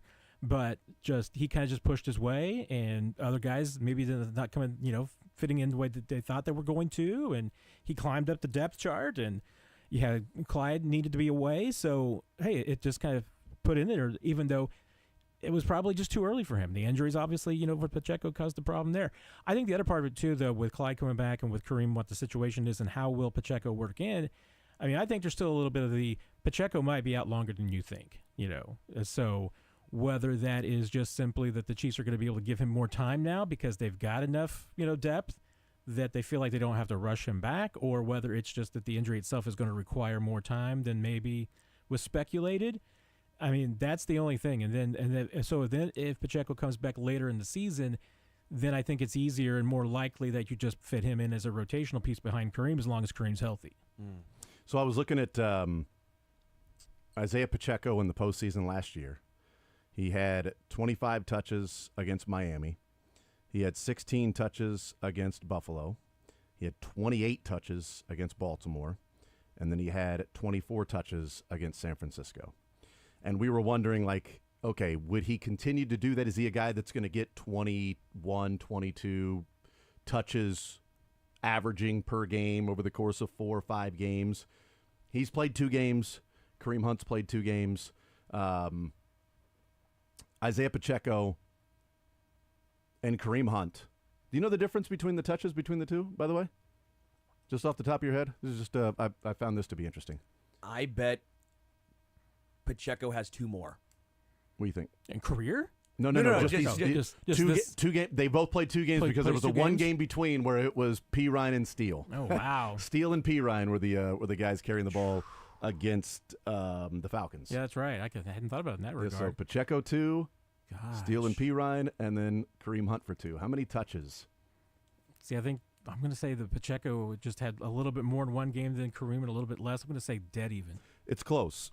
Kareem Hunt has touched the ball 44 times. Pacheco's touched the ball 41 times. Which You are 2. I mean, so that's- the fact that we were wondering, all right, are we going to get into next year and see sort of that same the main running back's going to touch the ball 21, 22, 23 times a game? Yeah, I don't know. This is just sort of what Andy Reid does in the playoffs from time to time. Well, Isaiah Pacheco the first 2 weeks touched the ball 20.5 times per game, and Kareem Hunt 22. Averaging out these 2 weeks. Is that split in half? Like, is it 10 and 10? Is it like 12 and 10? Is there going to be a concerted effort to where Andy Reid says, I know Isaiah Pacheco's our starter, and it's not a 3rd and short or anything like that, but Kareem's getting this series. You know what I mean? Like, here's Kareem Hunt in this series. Here's Pacheco in this series. And you keep him a little more fresh down the stretch to where Pacheco isn't taking on as much of a workload. Kareem's not taking on much of a workload, because I don't really think one or the other can just sit on the bench and wait to get a few touches per game. That's but then can either one of them get into a rhythm? Only getting there you go. There's 10 the or rub. 12. Yeah, I there's mean, the rub. it's- Yeah. So that's why I think that going into the playoffs, I see what you're saying. I formation. you ride the high hand, Split the hot backs. hand. Yeah, Mahomes under center. Who's the fullback in that Pacheco situation? and Kareem Hunt, just split backs in the backfield. Oh, just split, yeah. a lot of 22 personnel. There you go. Or shotgun with both backs, one to his right, one to his left with Mahomes. There you go. That's what you do. 2 moving running forward. backs, 2 tight ends, Xavier Worthy, roll. Easy, done and done. Are you kidding me? Well, do That's what they did undefeated season. in the red zone, where Mahomes was See? actually behind, and you had Kelsey take the snap with 2 guys Right. flanking him. Pacheco, Kareem, and then Mahomes behind. Carson Steele. Maybe we'll find out what the Chiefs' nickname is for their 23 personnel. MJ. Let's do it. Let's do We the know tw- T-Rex, There we go. 14. Zach Yeah, that's Greinke, big Royals guy. Yeah, Zach that's right. Greinke. That's right. Shout out to the 23 Royals. blue whale. I don't know. Yeah, shout out to the Royals offense last night, paying homage to Zach Greinke by not giving the starter any run support. Anyway, go ahead. But when Clyde comes back, is there an odd man out? Does someone get bumped? That's a good point. That's Are you interesting. Matt. rolling with 4? Or? I mean, here's my plurality response is going to be, Dad, don't worry about it because somebody else is going to get hurt. I mean, it's the NFL at the running back position. Usually it's works a, itself It's a out. war of attrition that normally works itself out. I mean, when in the world are you going to have 4 running backs healthy at the end of the year? Well, when in the world does Andy Reid I'm ever just have saying 4 week running 6 backs or active? 7. But I mean, yeah, do that's they my, ever have yeah. 4 running backs active? Like, they have 4 running backs, but they only activate 3 on That's game my day. point. Right. And they have 4 tight ends active. They're going to just Yeah, I Well, don't. right now, I mean, Three they're going to have 4 for right now, and then Yeah. it's going to be a question of when Pacheco comes back. Do you roll with 5, or That's a good point, because then you got Steele and P. Ryan. I'm and assuming, Clyde and I'm assuming once again, like I said, I mean, I just say this just based on past history, but just based on the running back position in the league in this day and age. I mean, I figure they're not going to run with 4 very long because somebody's going to get hurt. I mean, it's just inevitable. It's weird how the beginning of the season we're like, where's those weaknesses? Well, I mean, that running back room. Oh boy! Now you're like, can they get everybody a touch? I mean, they got so many guys on this running back. How do you get everybody the ball? There's only one football on the field at a time. sounds a little like wide receiver last year Yes, heading into the I know, season. right? Just a little Yeah. bit. I know how you do it. Just lateraled everybody. Kelsey and P. Ryan got a touch on the same play. More of that. Spread the ball around. Let's go. Stop being selfish. Oh, I got the reception, and I'm going to keep the ball in my hands till I get tackled. That seems like it's an incredibly selfish thing to do. I like Kelsey being a giver. That's what he does. He gives out sunshine, as Taylor Swift said. Everywhere he goes, he just sunshine follows. We'll take a timeout. We'll come back, and that was the sunshine of what's been a spot that's been better. Let's talk about on the other side a spot that maybe they haven't been as good as Matt Derrick thought they were going to be. We'll do that on the other side of the break. More Zone next.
All right, we're hanging out with Matt Derrick, Chiefs Digest 41 is the Mike podcast. All right, Matt, we talked about a spot that they are better. Now, is there an area where this Chiefs team at the bye week, early bye, 5 weeks in, a spot that they are not as good as maybe you thought they would be? It's counterintuitive because I will Running back. say that that would have been a hilarious answer. Because I think that their best player on this team is Chris Jones. But defensive line, it's not as productive as one would hope that they would have been. Not as productive as they were last year. And like I said, that's despite the fact that Chris Jones is just about ruining everything. Yeah, he is a one-man wrecking crew on that defensive line. I mean, and we could have talked about their run defense being better than you expected because obviously they have just been absolutely clamping people down. I don't think it's necessarily intentional. I think it's just because they're a really good run defense. It's not like that they're going out of the way, not like putting 8 guys in the box trying to stop the run. Yeah. That's what I'm saying. It doesn't look like they're doing anything specific or special to I stop don't think the they run. are. I don't feel like they are, but they've got Chris Jones destroying the point of attack. So, there's a couple of gaps right there that are just gone on almost every play immediately because Chris Jones is blowing things up. Mike Pennell's been playing really well too. Tershawn Wharton. Turk Wharton's having a career year. So that entire part of anybody's offensive line is just getting destroyed, and so there's no place to run there. Even though I give the edges a hard time in pass rush and pass production, I give them credit as far as setting a good edge in the run game. They've been playing well there. So maybe D-line is more pass rush from the D-line? It's the pass rush exclusively. I mean, like I said, they're obviously playing the run pretty well, but it's the fact that they're not getting as much pressure on the quarterback as you'd wanted. They're certainly not getting the sacks. I mean, and outside of Chris Jones, who's really producing? I mean, Tershawn Wharton is on track for career highs. That's great. Yeah. But, and to me, it's probably more the edges. And once again, why is that? Well, the fact that you don't have Charles Omenihu hurts. How much do you They expect don't have him, any much depth out there. How much do you expect him to make an impact when he comes back? Or is there temper expectations because it'll be his first games since tearing his ACL? And Turk Wharton talked in training camp about how much better he feels this year than last year. That was his first year back of tearing his ACL. And look at how quick he is now. He looks like the old Turk Wharton. I mean, how much should we temper our enthusiasm or expectations for Omenihu returning to look like he did last year? Nobody, even guys who play well when they come back from an ACL. I mean, there's been a handful, but I mean, nobody's 100%. Everybody's a fraction of themselves when they first come back. The biggest thing, I mean, to me, that Omenihu can bring them is snaps. Yeah. Just to give Karlaftis and Dana a little bit of a break. Because they're having to work an awful lot because they just don't have a lot of depth out there right now. I mean, they got Malik Herring, you got Felix Anadike-Uzomah, but those are not, at this point right now, big production guys. Those aren't guys that are, Herring is kind of a what you call replacement level guy. Felix, I think, is a little better than that, but he's got a limited skill set at this point. I mean, he's got a very specific area, as far as just a kind of a wide 9, edge rusher, speed rusher. That's really all his game is right now. I mean, I still think there's more to come there, but that's what he is right now. That's not enough depth behind your 2 starters. So they're having to play a lot, getting worn out. I mean, the best thing that Omenihu can give you, I mean, if he can come back and give you 30 snaps, that's 15 less snaps for those guys. To me, it's almost disappointing in Karlaftis specifically after how great of a season he had last year. Looked like he was ascending. And mentioning just the defensive line here, on the interior, they've been great. Chris Jones, second as far as defensive tackles and pass rush win rate. And Turk Wharton's actually 11th. So when you're getting that type of pressure up the middle, you would think it would open up a lot of one-on-ones, which it has for Dana and Karlaftis. Just they've not been able to get home. Again, Turk's been outstanding. Chris Jones, obviously, having another phenomenal year. But that almost makes it more disappointing when they've been so good on the interior and the edges are still struggling. But also, when you're on the interior and they pay so much attention to Chris Jones, it also opens up more pass rush blitz lanes. If you've got 2 guys and maybe a running back that are focusing on Chris Jones, and now all of a sudden a linebacker comes through this one and a safety goes to the other one, well, somebody's probably coming through free. So, I mean, we'll see what they do in the off. Do they win this off week?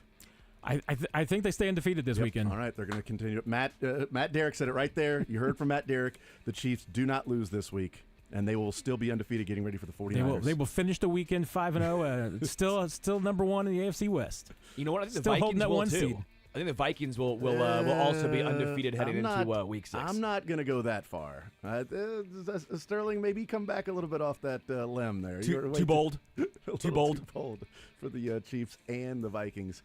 Matt, you're the man. What do we get with the 41 is the Mike podcast without a game? You guys still rocking one on Sunday or Monday? We will be rocking early on Sunday, and we'll be talking about the 49ers. All right. Sounds great. Matt Derrick, Chiefs Digest, 41 is the Mike podcast.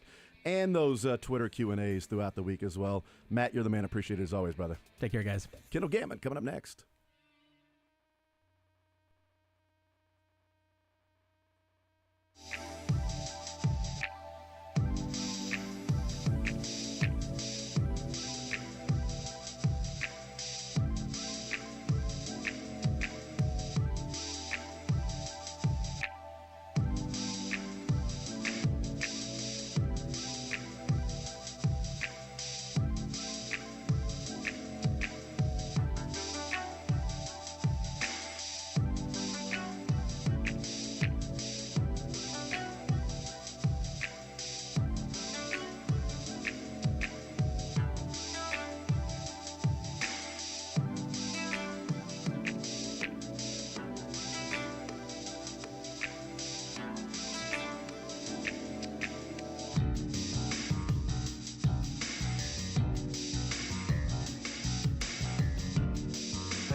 Crown Volkswagen. Recognized as the #1 place to buy a new or pre-owned vehicle. Visit crownautomotive.com to see the latest deals. Experience the Crown difference.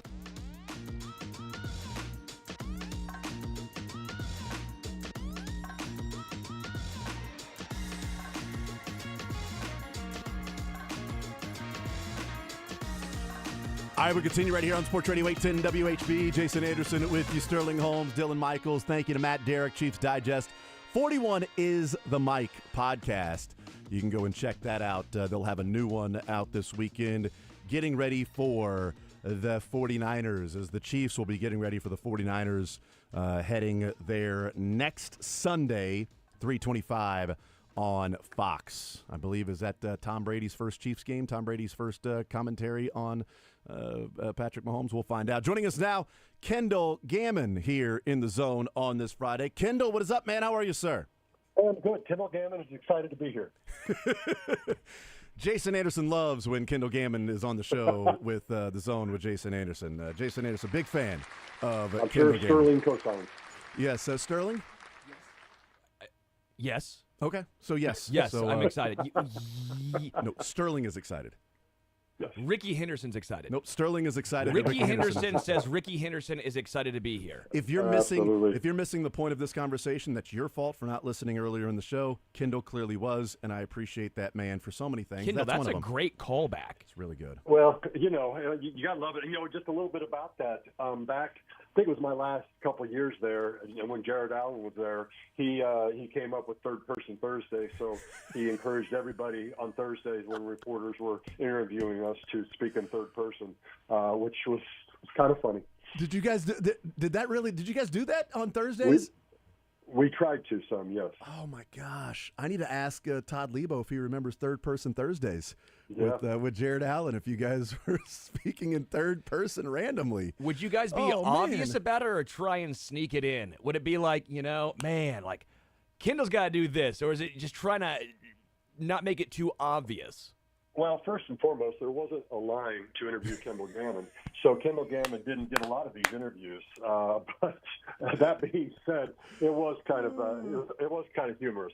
That is the NFL. When people ask what do you miss about the NFL, everybody misses the checks, of course. But the big thing is you miss the locker room, things like that. That is absolutely great. My goodness, it'd be something along the lines of, well, look, if you're out there and it's a big snap on the line.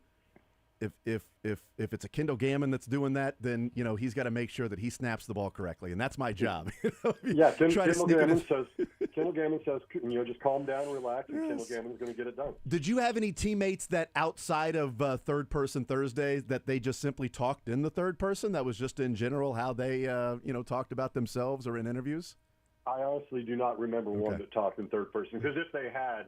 And I mean, we would have been all over them about it. So, yeah, I mean, you better have thick skin if you want to be in the locker room. And if you're talking third person and you're really just doing it, people would be all over you.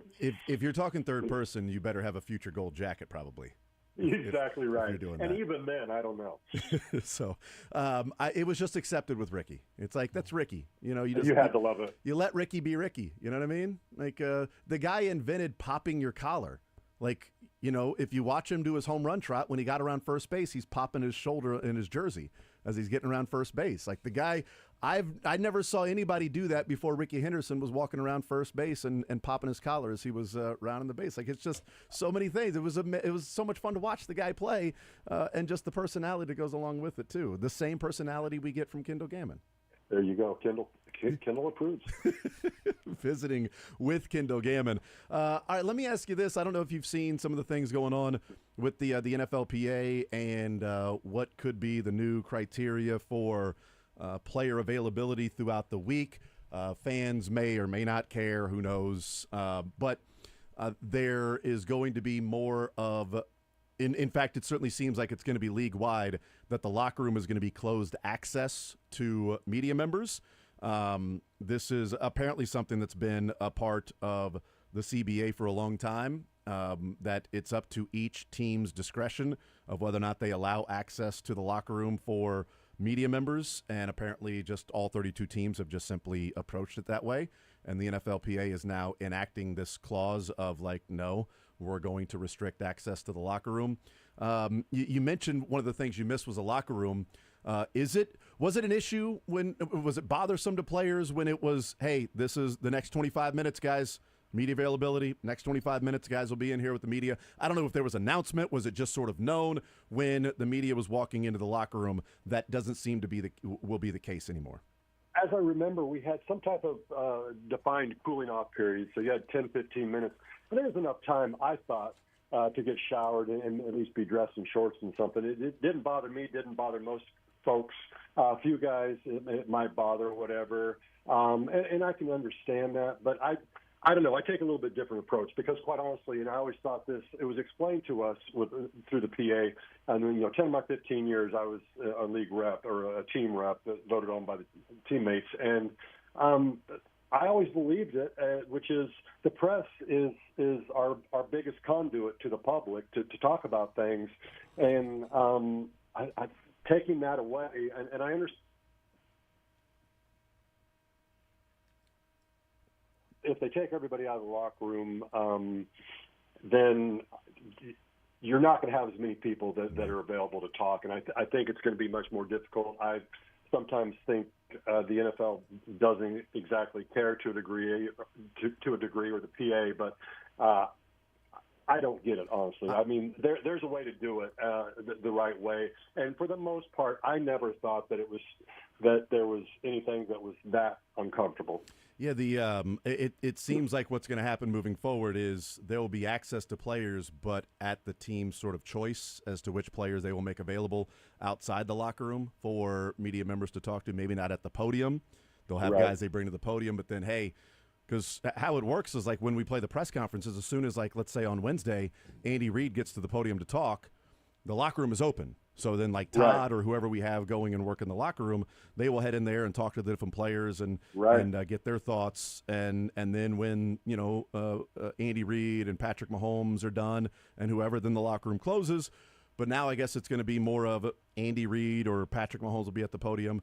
The quote-unquote locker room access is open, or it's just simply here are other players we're going to put maybe at a table or outside the locker room or something like that you can just simply talk to. And but those players certainly they would have to be open to it, which the players would have to be open to it anyway. Like I've never seen somebody walk up to a player and just start talking. And no, it's always like, hey, do you have some time here? Right. And oftentimes, when I was working the locker room, oftentimes it was like, man, I can't today. Cool. Awesome, man. Like I remember one of the coolest stories is why I've always, felt a certain way about Mike Vrabel is, we went out and covered the locker room Monday, Wednesday, Thursday, Friday. And on Monday, was covering the locker room, went up to Mike Vrabel and was like, hey, Mike, you got a little bit? He's like, man, I can't today. I got this going on. Find me on Wednesday. Awesome, man. No problem. Wednesday, doing the interviews, Mike Vrabel comes in. I didn't rush on him, eventually I'd walk over. Hey, Mike, you got some time? He's like, man, I told you Monday to be here, man, but I cannot. He's like, I will get you Thursday, okay? And I'm like, yeah, no big deal. He wasn't there on Thursday. No big deal. Friday, I start walking up to him. He's like, yeah, come on, man. So I start talking to him, right? And the rest of the media horde comes over, and Mike Vrabel stopped and goes, whoa. He goes, this guy's been over here every day asking to talk to me. Now I start talking to him, and you guys want to come over and take his interview? No, you guys wait. I'll talk to him first. I was like, whoa, holy bleep, Mike. Yeah. I wasn't going to tell them to not do that. It was just like I was just going to ask general questions too, but he allowed me to get like a 5-minute one-on-one with him just to, Q&A. Then he talked to the other media members that were there. I was like, oh, wow, that's pretty awesome from Mike Vrabel. But that's sort of how it is. And like, hey, do you got some time? No, I don't. Cool. I'll go talk to somebody else. Yep. And that was pretty awesome. And so I've always respected Mike Vrabel from that standpoint because he could have kept ducking. I was, some 26-year-old punk, that was covering the locker room for the first time. Yes, Mike, can I hold this microphone next to your mouth and ask you questions, please? But yeah, I don't know what it's going to be moving forward. If it's going to be any different or limited access in terms of players that they want to bring out or something like that. But I think there have been some issues from time to time in the locker room, and obviously they're just trying to alleviate that. But I don't see it as being that big of a deal. I've also sort of viewed it as, it's a publicly funded stadium, and sort of that's where the football players work. And in that segment of time, in that specific area, that's also where the media members are working. And we are all in a publicly funded space that we're sort of just renting that area for our work at that time. Well, and when it comes down to it, though, they can't get enough people out there for everybody to talk to. Or if you're talking to one guy, say they bring 5 people out, you're only going to have enough time to speak to one, not the others. I think it's going to greatly restrict things. Personally, I don't agree with it. I think that, again, this is the conduit, and if you use it the right way, because quite honestly, I've always found, I didn't have these issues, and not a lot of controversy going on with the long snapper. But in general, and as a player, if somebody asks you a question, if they would just teach the players to be, you know what, I understand that you want to know that, and I understand why too, but it's just something I can't talk about, or I'm not comfortable to talk about it. Most people will deal with that and be okay with it. They're like, listen, we asked him, and he's just not one to deal with it, and they might still get something written about it. But I think in general, if they would just be a little bit more forthcoming and maybe just a little bit more conversational and real, then I think the press would do the same. Now, unfortunately, there's probably been a few people that don't adhere to that, and then that reflects on the others. But that's just the way I see it. Yeah, and maybe there's a positive that can come from it. I know that at a time when they were media was in there doing interviews and Marcus Peters was on the team, he would stand next to people doing interviews and just randomly say curse words to mess up. You would eliminate that, from that being in the background of somebody just trying to be sort of an AH just to mess with people. That certainly wouldn't happen. I don't think Brad G is going to be standing there going, I don't think that's going to happen, but who knows? We'll find out what the deal is going to be moving forward. I think it's going to change here pretty soon. Kendall Gammon is our guest. Kendall, they're at the bye week, 5-0. What's your general assessment of this team in being undefeated, one of the two teams that is undefeated, regardless of how they got there? But how's your assessment? What is your assessment of this team sitting 5-0 at the bye? I'm assuming pretty similar to a lot of folks, which is when you can get to 5-0 and you're not playing your best football, you got to feel pretty good about things, and you've only got better things ahead of you. You would expect that Patrick Mahomes is going to play better than he's played. Not that he's played terrible, but just not to what we've become accustomed to, and we're kind of spoiled in that sense. So I feel good about it. And if I look at the defensive side of the ball, I feel great because of how they're doing things. So in general, I'm pretty encouraged, especially with the fact of losing some of the offensive weapons and what Big Red came up with and how he's doing different things, 3 tight ends, 4 tight ends, and running the ball with Kareem and those things that we've talked about. I think it's good. I'm curious how long it can last and people will figure things out, or whether Andy Reid will stay ahead of the game a little bit. I expect he will to a degree, but hopefully somehow we manage to get some folks back, or Xavier becomes a bigger part of the offense, or I don't know. I go back to when the Chiefs signed Smith-Schuessler, and we weren't confused because we understood that he'd been in the system a little bit, but maybe back then they even realized that some things were more serious than they'd let on completely, and I had some plans for him. So I'll give him credit, and I think it also shows that being in a Chiefs system with the type of people they have can resurrect a lot of careers. Kendall Gammon is our guest. One of the things that I've found to be of interest in these first 5 games, we talked about a couple of years ago, maybe it was 2021, when the quote-unquote cover 2 and the deep safeties really sort of stymied the Chiefs' offense, and that was with Tyreek Hill. And it was like, man, okay, everybody's playing it so deep. They're making the Chiefs have all these extra plays on these drives, and turnovers and penalties are stopping some of these drives. And how are they going to combat that? And so we saw that a few years ago. Well, we've seen these cover 2, cover 3, cover 4 that has taken over the NFL, and deep safeties and letting everything happen underneath, right? So one of the things that I've been noticing, and I think is a positive, and I think there's some optimism moving forward for this team, is from an offensive standpoint, in that they've been able to line up in different ways, different formations, different game plans and schemes. Like this last week against the Saints with, no Rashee Rice. They have 12 and 13 and 14 personnel. Yeah. Juju Smith-Schuster, looking at the reps, played 11 reps in that game. You had a lot of reps for Kelsey and Noah Gray. Jared Wiley, I think, played 20 plays in the game. So you had 12, 13, 14 personnel a lot. You saw a lot of Patrick Mahomes going under center and just simple going under center, handing the ball off, which is what a lot of people have wondered, Kendall, at times of like, what's wrong with just simply getting under center, running a power, and handing it to a Pacheco or a Kareem Hunt or Carson Steele and letting the hole open up, letting your blockers get to the second level instead of some of the RPOs where they sort of have to play at 50-50 and you can't really get down the field to open up. Like, why don't you do that a little bit more? Then they were working play action off that. So we saw them do that this week. We've seen them go deep with Xavier Worthy and open up the offense and wider formations like against the Chargers. We've seen them do different things this year. And I know the offense is not, putting up crazy numbers, but I do think one of the things that they have in their advantage is if you're a defense, Kendall, you don't approach the game now with the Chiefs and say, if we play two safeties deep, we've got them. Because Andy Reid handed the ball off 32 times in a game on Monday night. Andy Reid turned around and handed it to a running back, not a wide receiver, not a Patrick Mahomes run. They handed it to a running back 32 times in a game with 12 and 13 and 14 personnel. That to me is like, okay, so what do you prepare for during the week if you're a team? Do you prepare for them, taking shots with Xavier Worthy, Kelsey over the middle? Do you prepare for them handing the ball off to whether it be Hunt or Pacheco a lot? That is one of the things from this season that has sort of developed and I think has evolved with this offense is that they've shown they've been more a chameleon this year than they've been in years past of being able just to adjust to what's going on in the game and then play that style.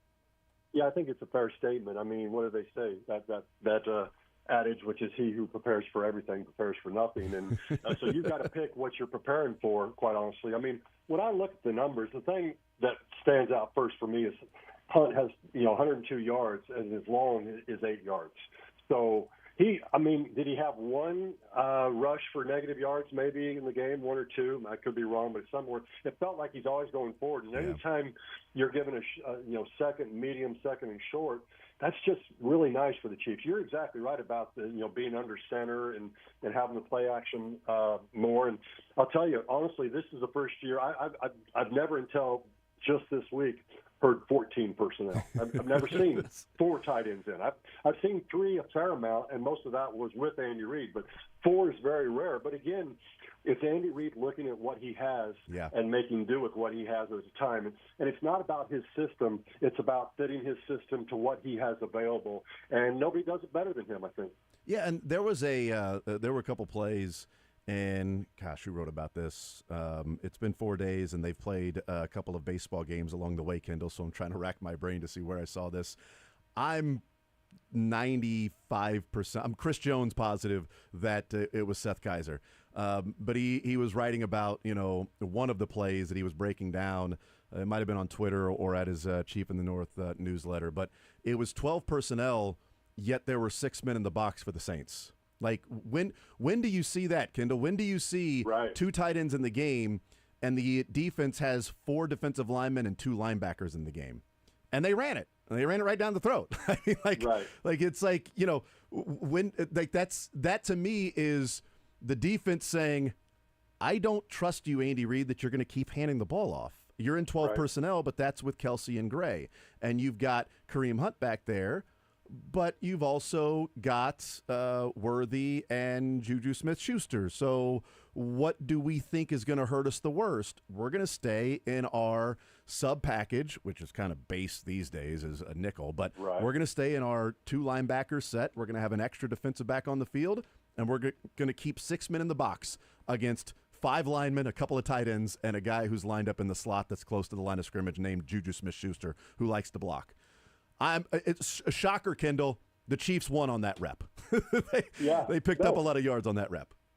It's it's amazing when you come to the line with we call it a check with me. I think they have an alert, but you come to the line with two plays, and then you all know this and have talked about it. You come to the line with 2 plays, and then your QB simply counts numbers and figure out where you have the advantage, and nobody understands things better than Patrick Mahomes. Mm-hmm. So it is definitely something that defenses of the Chiefs or against the Chiefs the rest of the year are really going to have to deal with, and you got to pick your poison, and it's difficult.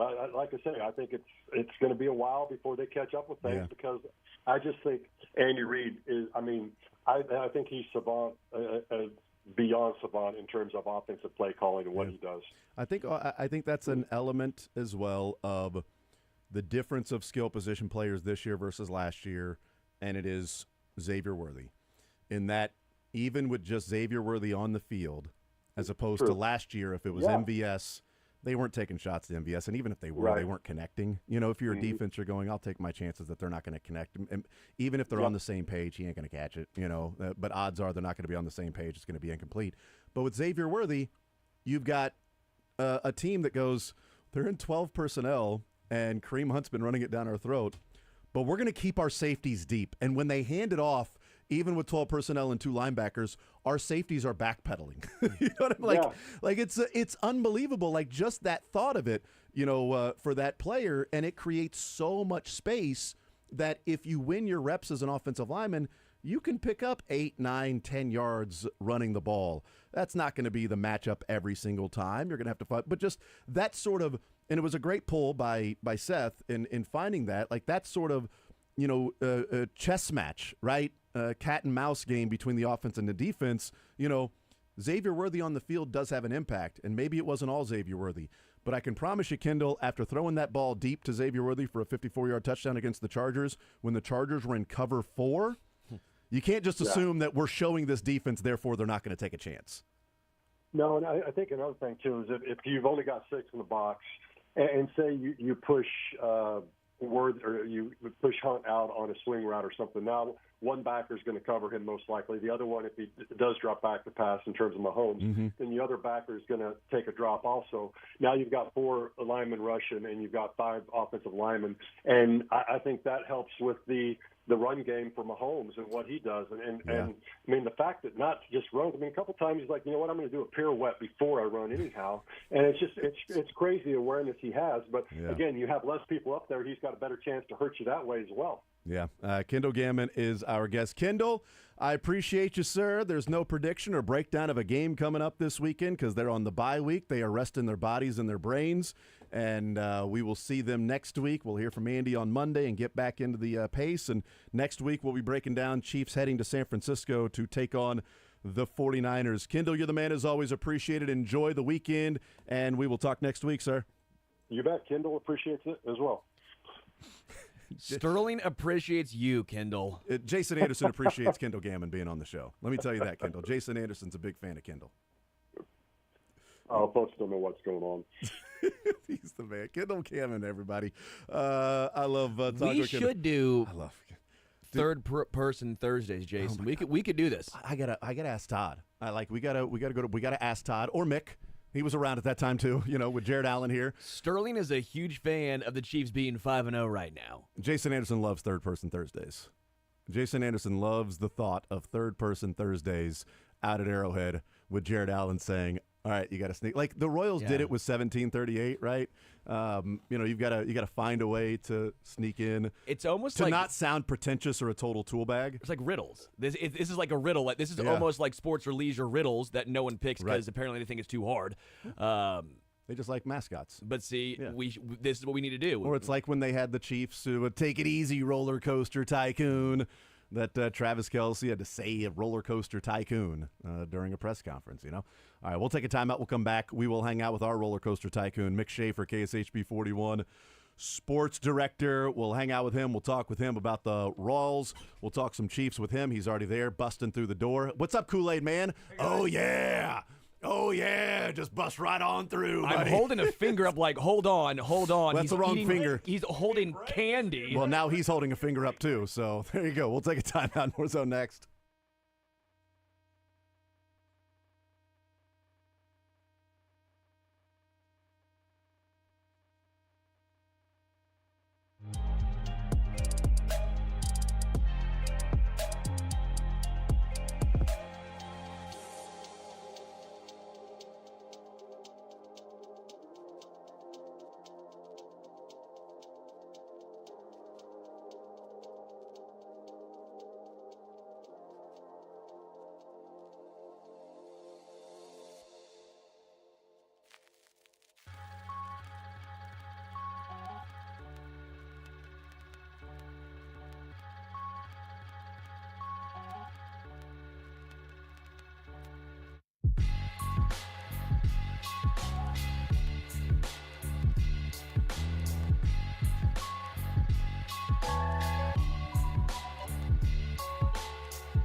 fry.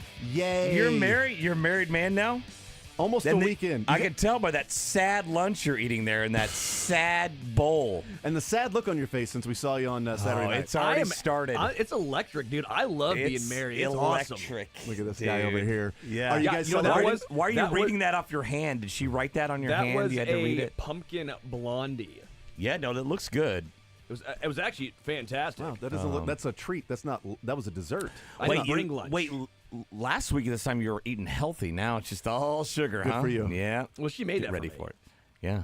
Played some golden tea. Gonna Come fat- over to the bar. What fatten happened? me up. That's right. waiting for me. Getting you, Boom. you putting on some weight for the winter. Getting that fat bear week going for Sterling. Huh? I need to probably. You need to actually, no, put I on don't. weight for the winter? I stepped on a scale. I went to the doctor yesterday, and I go, that's a little hefty The for doctor me. scales are always about 5 pounds heavier. I'm going to call BS on doctor scales. I hate them. You know what, though? They And they don't literally make you put their take your thumbs on shoes the off. Like, scale. I want to take my shoes off. And my belt that weighs, that's heavy. I've got my wallet. I've got a Let me take Costanza all my wallet. clothes off. I did take my shoes off. Guess the height. Oh, God. 5'7". 5'10.25, No way. y'all. Don't- not- Let's go. in bare feet? Let's go. No Socks. chance. Wait. Socks. No chance. No Isn't that chance. the average height of a man?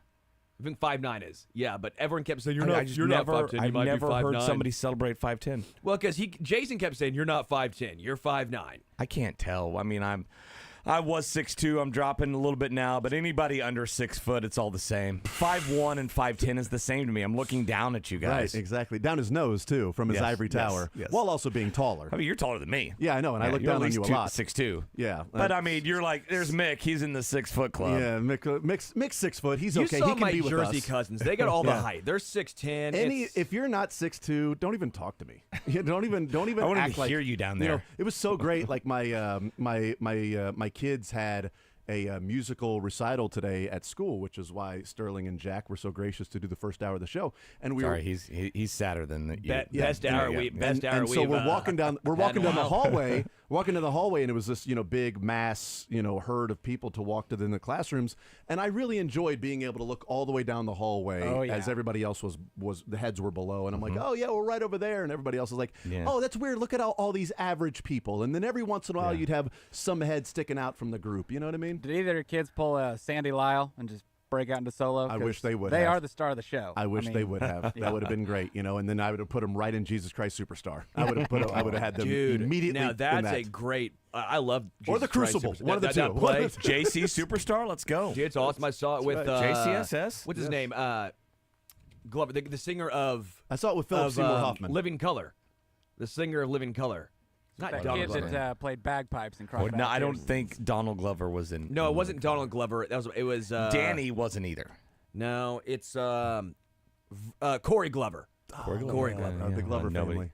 Everybody knows the Glover family. It's like the Baldwins. The Baldwins and the Glovers. Danny, Daryl, Donnie, and Corey. Yep. The Wahlbergs, the Baldwins, and the Glover family. Congratulations, by the way. Yeah, absolutely. you. I You look happy. will look for an invitation in your next marriage. You'll get one. there won't be, You'll be at the next one. I feel Yeah, there pretty won't be. He's going to confident elope at the next one. Come on, you don't. We're going to the renewing of vows. Has in she cut her Hawaii. hair yet and bought a minivan? No, Not yet. Okay. not Actually, yet. you know what's funny is I'm actually the team minivan. Oh, I yeah. love minivans. You can trick those bad boys out. You can put a mattress in there for road trips. And Everyone so, says Trick that. those bad think- boys I- out. Oh, I think I'm a Yeah. big minivan. Do you know what a guy. minivan is? I think you're thinking of like an yeah. old school, like 80s van. Yeah, those are also tight. No, minivans That's are where you awesome put the for road mattress in. trips. By the way, and They're outstanding. I'm team. They're like trucks, but even more useful because stuff doesn't get wet. It's by the way, do you live in a dazed and confused world saying that, I want to get this minivan so I can put a mattress in the back? I don't think. Yeah, What are you, even in with high the school? stow and go, I don't think you can fit a mattress you there. can fit a twin back there, guaranteed. No one. Have you tried about a that? mattress? You've done that? Why would you? I'm pretty Listen, sure. if you're pro minivan, you're pro multiple kids. You pro that yet? We'll see. When you have multiple kids, I mean, it's something to be said. Sitting in the passenger, the I mean, driver's seat. you see these You push a genetics. button. We gotta pass- any door opens and Yeah, closes. That that's helps. true. We That got helps. to pass this genetics on. Yeah, I we mean, need more of who this else in the world. is More 5'7", 5'7", more 5'7" line about being 5'10". 5'10" and a quarter, pal. Sure. You know what? Yeah, he was 5'10" with his hair. Look at that hair. Yeah. No, they went made right me up to take the my top hat of- off. I had to take I was wearing a hat that day. They made me take the hat Yeah, but off. you still poofed the hair. I've up there. never been to a doctor's office where they're like, take your shoes off. We got to get this exactly right. No, she's like, all right. Take you gotta your check hat this off. box. Check this That's box. exactly right. I was like, just get it. You're not even here for Yes. your height. No, Okay? I'm not. Sterling, I don't care that you're wearing clogs right now. I don't care that you're wearing clogs and a cowboy hat. in yeah, fairness, a little bit over 5'10". I'm It about to was the grab Gene between your Simmons- legs and tell you to cough. I don't care if you're wearing shoes or not. No, they did not. The Gene Simmons boots. I mean, in fairness, yeah. Yeah. The heels. Good for you. Are you guys celebrating your anniversary tomorrow? Oh, a week. Let's go. What'd you get her? A robe. From the Elms. The one I stole from the Elms. Hey, not one, but two. Oh, matching robes. Yeah. That place is haunted. That ghost might be in that robe. That's right. Could I'd be Casper. It'd be fine. It's not friendly. There's no friendly ghosts. Okay. There's no such thing as a friendly Why ghost. not, dude? Well, I There guess are ghosts. I don't know that they're where's friendly. Matt though. Derrick How would was be. that low- He that was was- saying earlier. I think Matt Derrick would be a friendly ghost. He said he would haunt me, though. Well, we deserve it. That I'm little saying we girl all in deserve Sixth Sense, that. she was nice. She was a ghost. Who was that? Was that Mila Jovovich? It was somebody. No, it was some famous actress. She turned out, the little girl in Sixth Sense, she He turned was a out boy, to be. actually.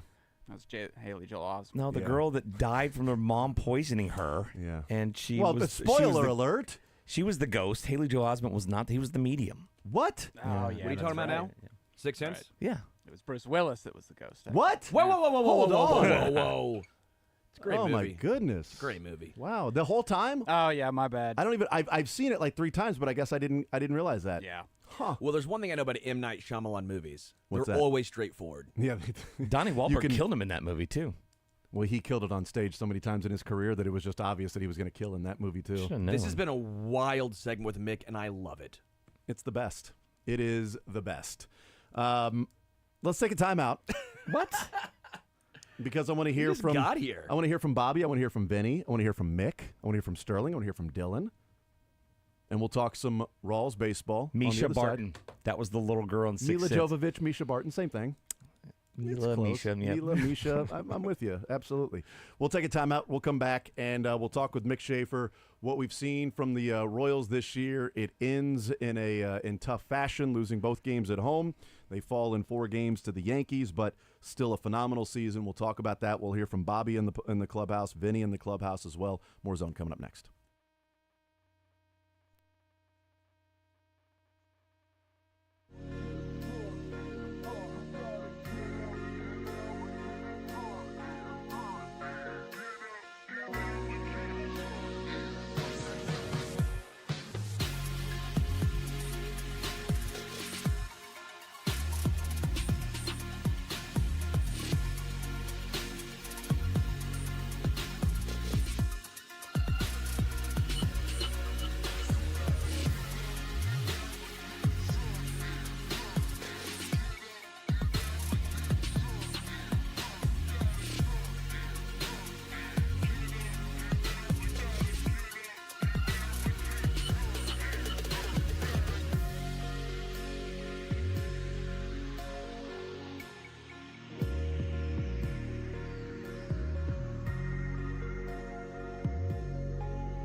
You know, the sunshine of life, the bright side.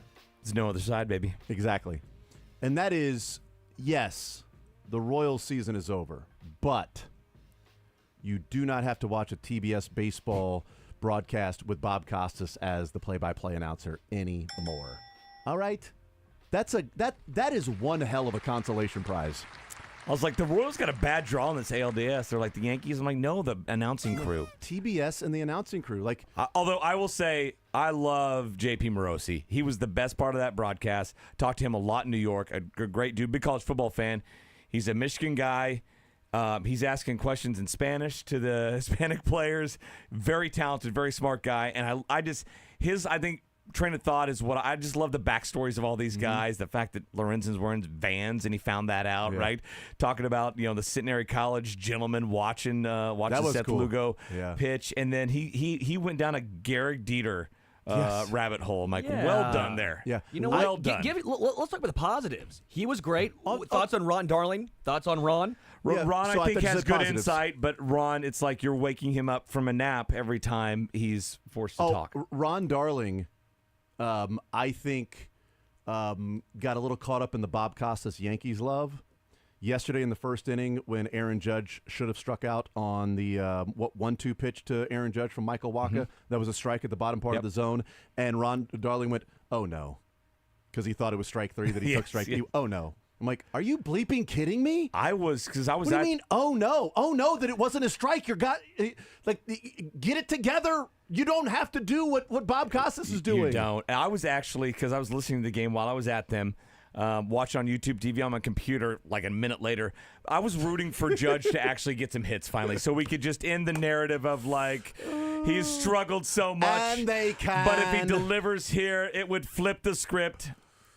Oh, man. It was like he was trying so hard to make his moment for Aaron Judge. So when Aaron Judge exactly came, what it was he was just doing. like, dog. I really enjoyed all the pitches we missed because they were late to come back. I know, from right? graphics. I really enjoyed that. So that was good. You know what the biggest thing is? I think we talked about on the radio that the Nat Sound mics were not up at all. I mean, in Yankee Stadium and in Kansas City, both times, like hearing the broadcast, you would swear like that's just a regular crowd sitting on their hands. All 4 of those games were some of the most electrifying atmospheres I've been to, obviously, since 14 and 15 for any sport. I mean, Yankee Stadium, you say what you want about the Yankees fans, and they'll say a lot back to you, and you say a lot to them. But, I mean, they bring the energy, and there truly is an electricity to that stadium, and you couldn't tell on the broadcast. When you saw the ball skip past Soto on Wednesday, was a freaking eruption. It was. In that stadium. It was unbelievable to feel that. And watching it on the broadcast was, there's some cheers. Yeah. But we got to hear Bob Costas' voice loud and clear. That's what, Massey was like, I couldn't hear, when I got to third base, I couldn't hear anything. Couldn't hear anybody. And it extended until Bobby Whitsitt. Like, it was just a constant roar from the second that ball hit the ground and got past Soto's glove.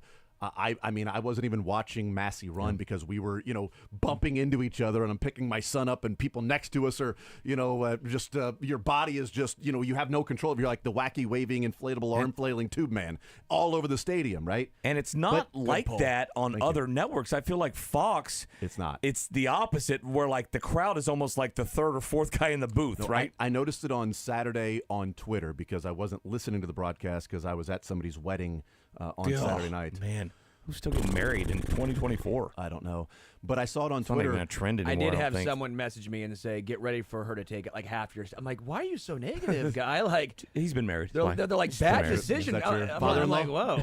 Her dad texted right out of the gates. Weird. But I saw people on Twitter that were like, "Why is the crowd noise so low? Why are they?" And that was on Saturday. It was, though. So then I did pay a little bit more attention to it on Monday, and I'm like, man, this is pretty. It doesn't sound like there's much crowd. So, hey, that's the consolation prize. We don't have to watch that anymore if we're watching playoff baseball the rest of the way.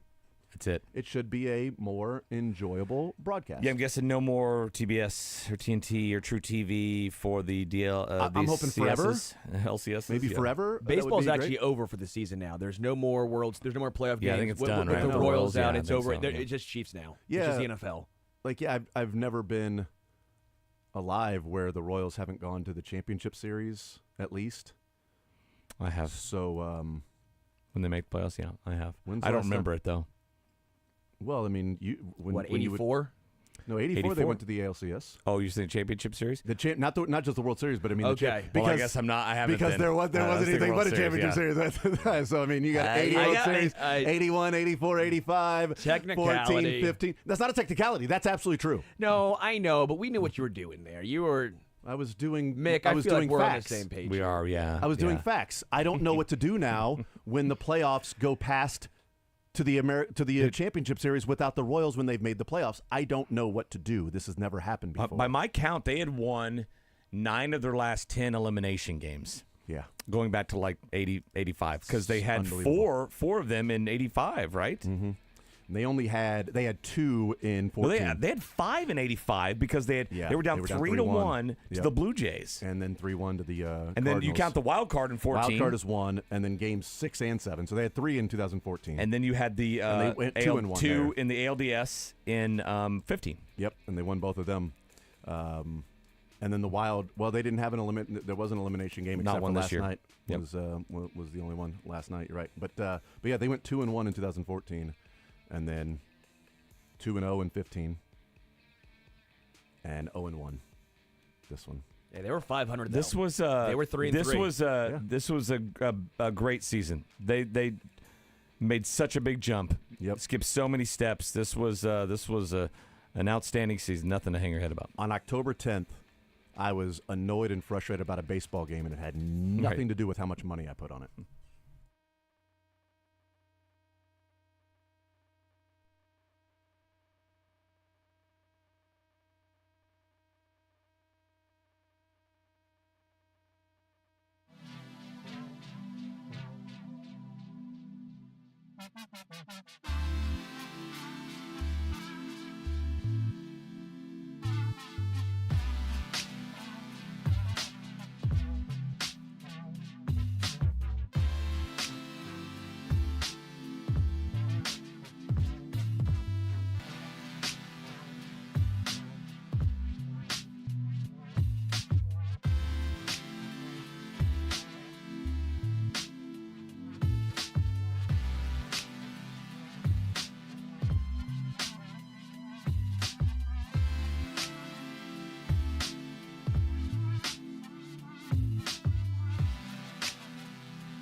Now with Mick Schaefer, KSHB 41 Sports Director. Chiefs off this week. KU off this week. Mizzou should be off this week, heading to UMass. And then K-State with an interesting one heading to Colorado.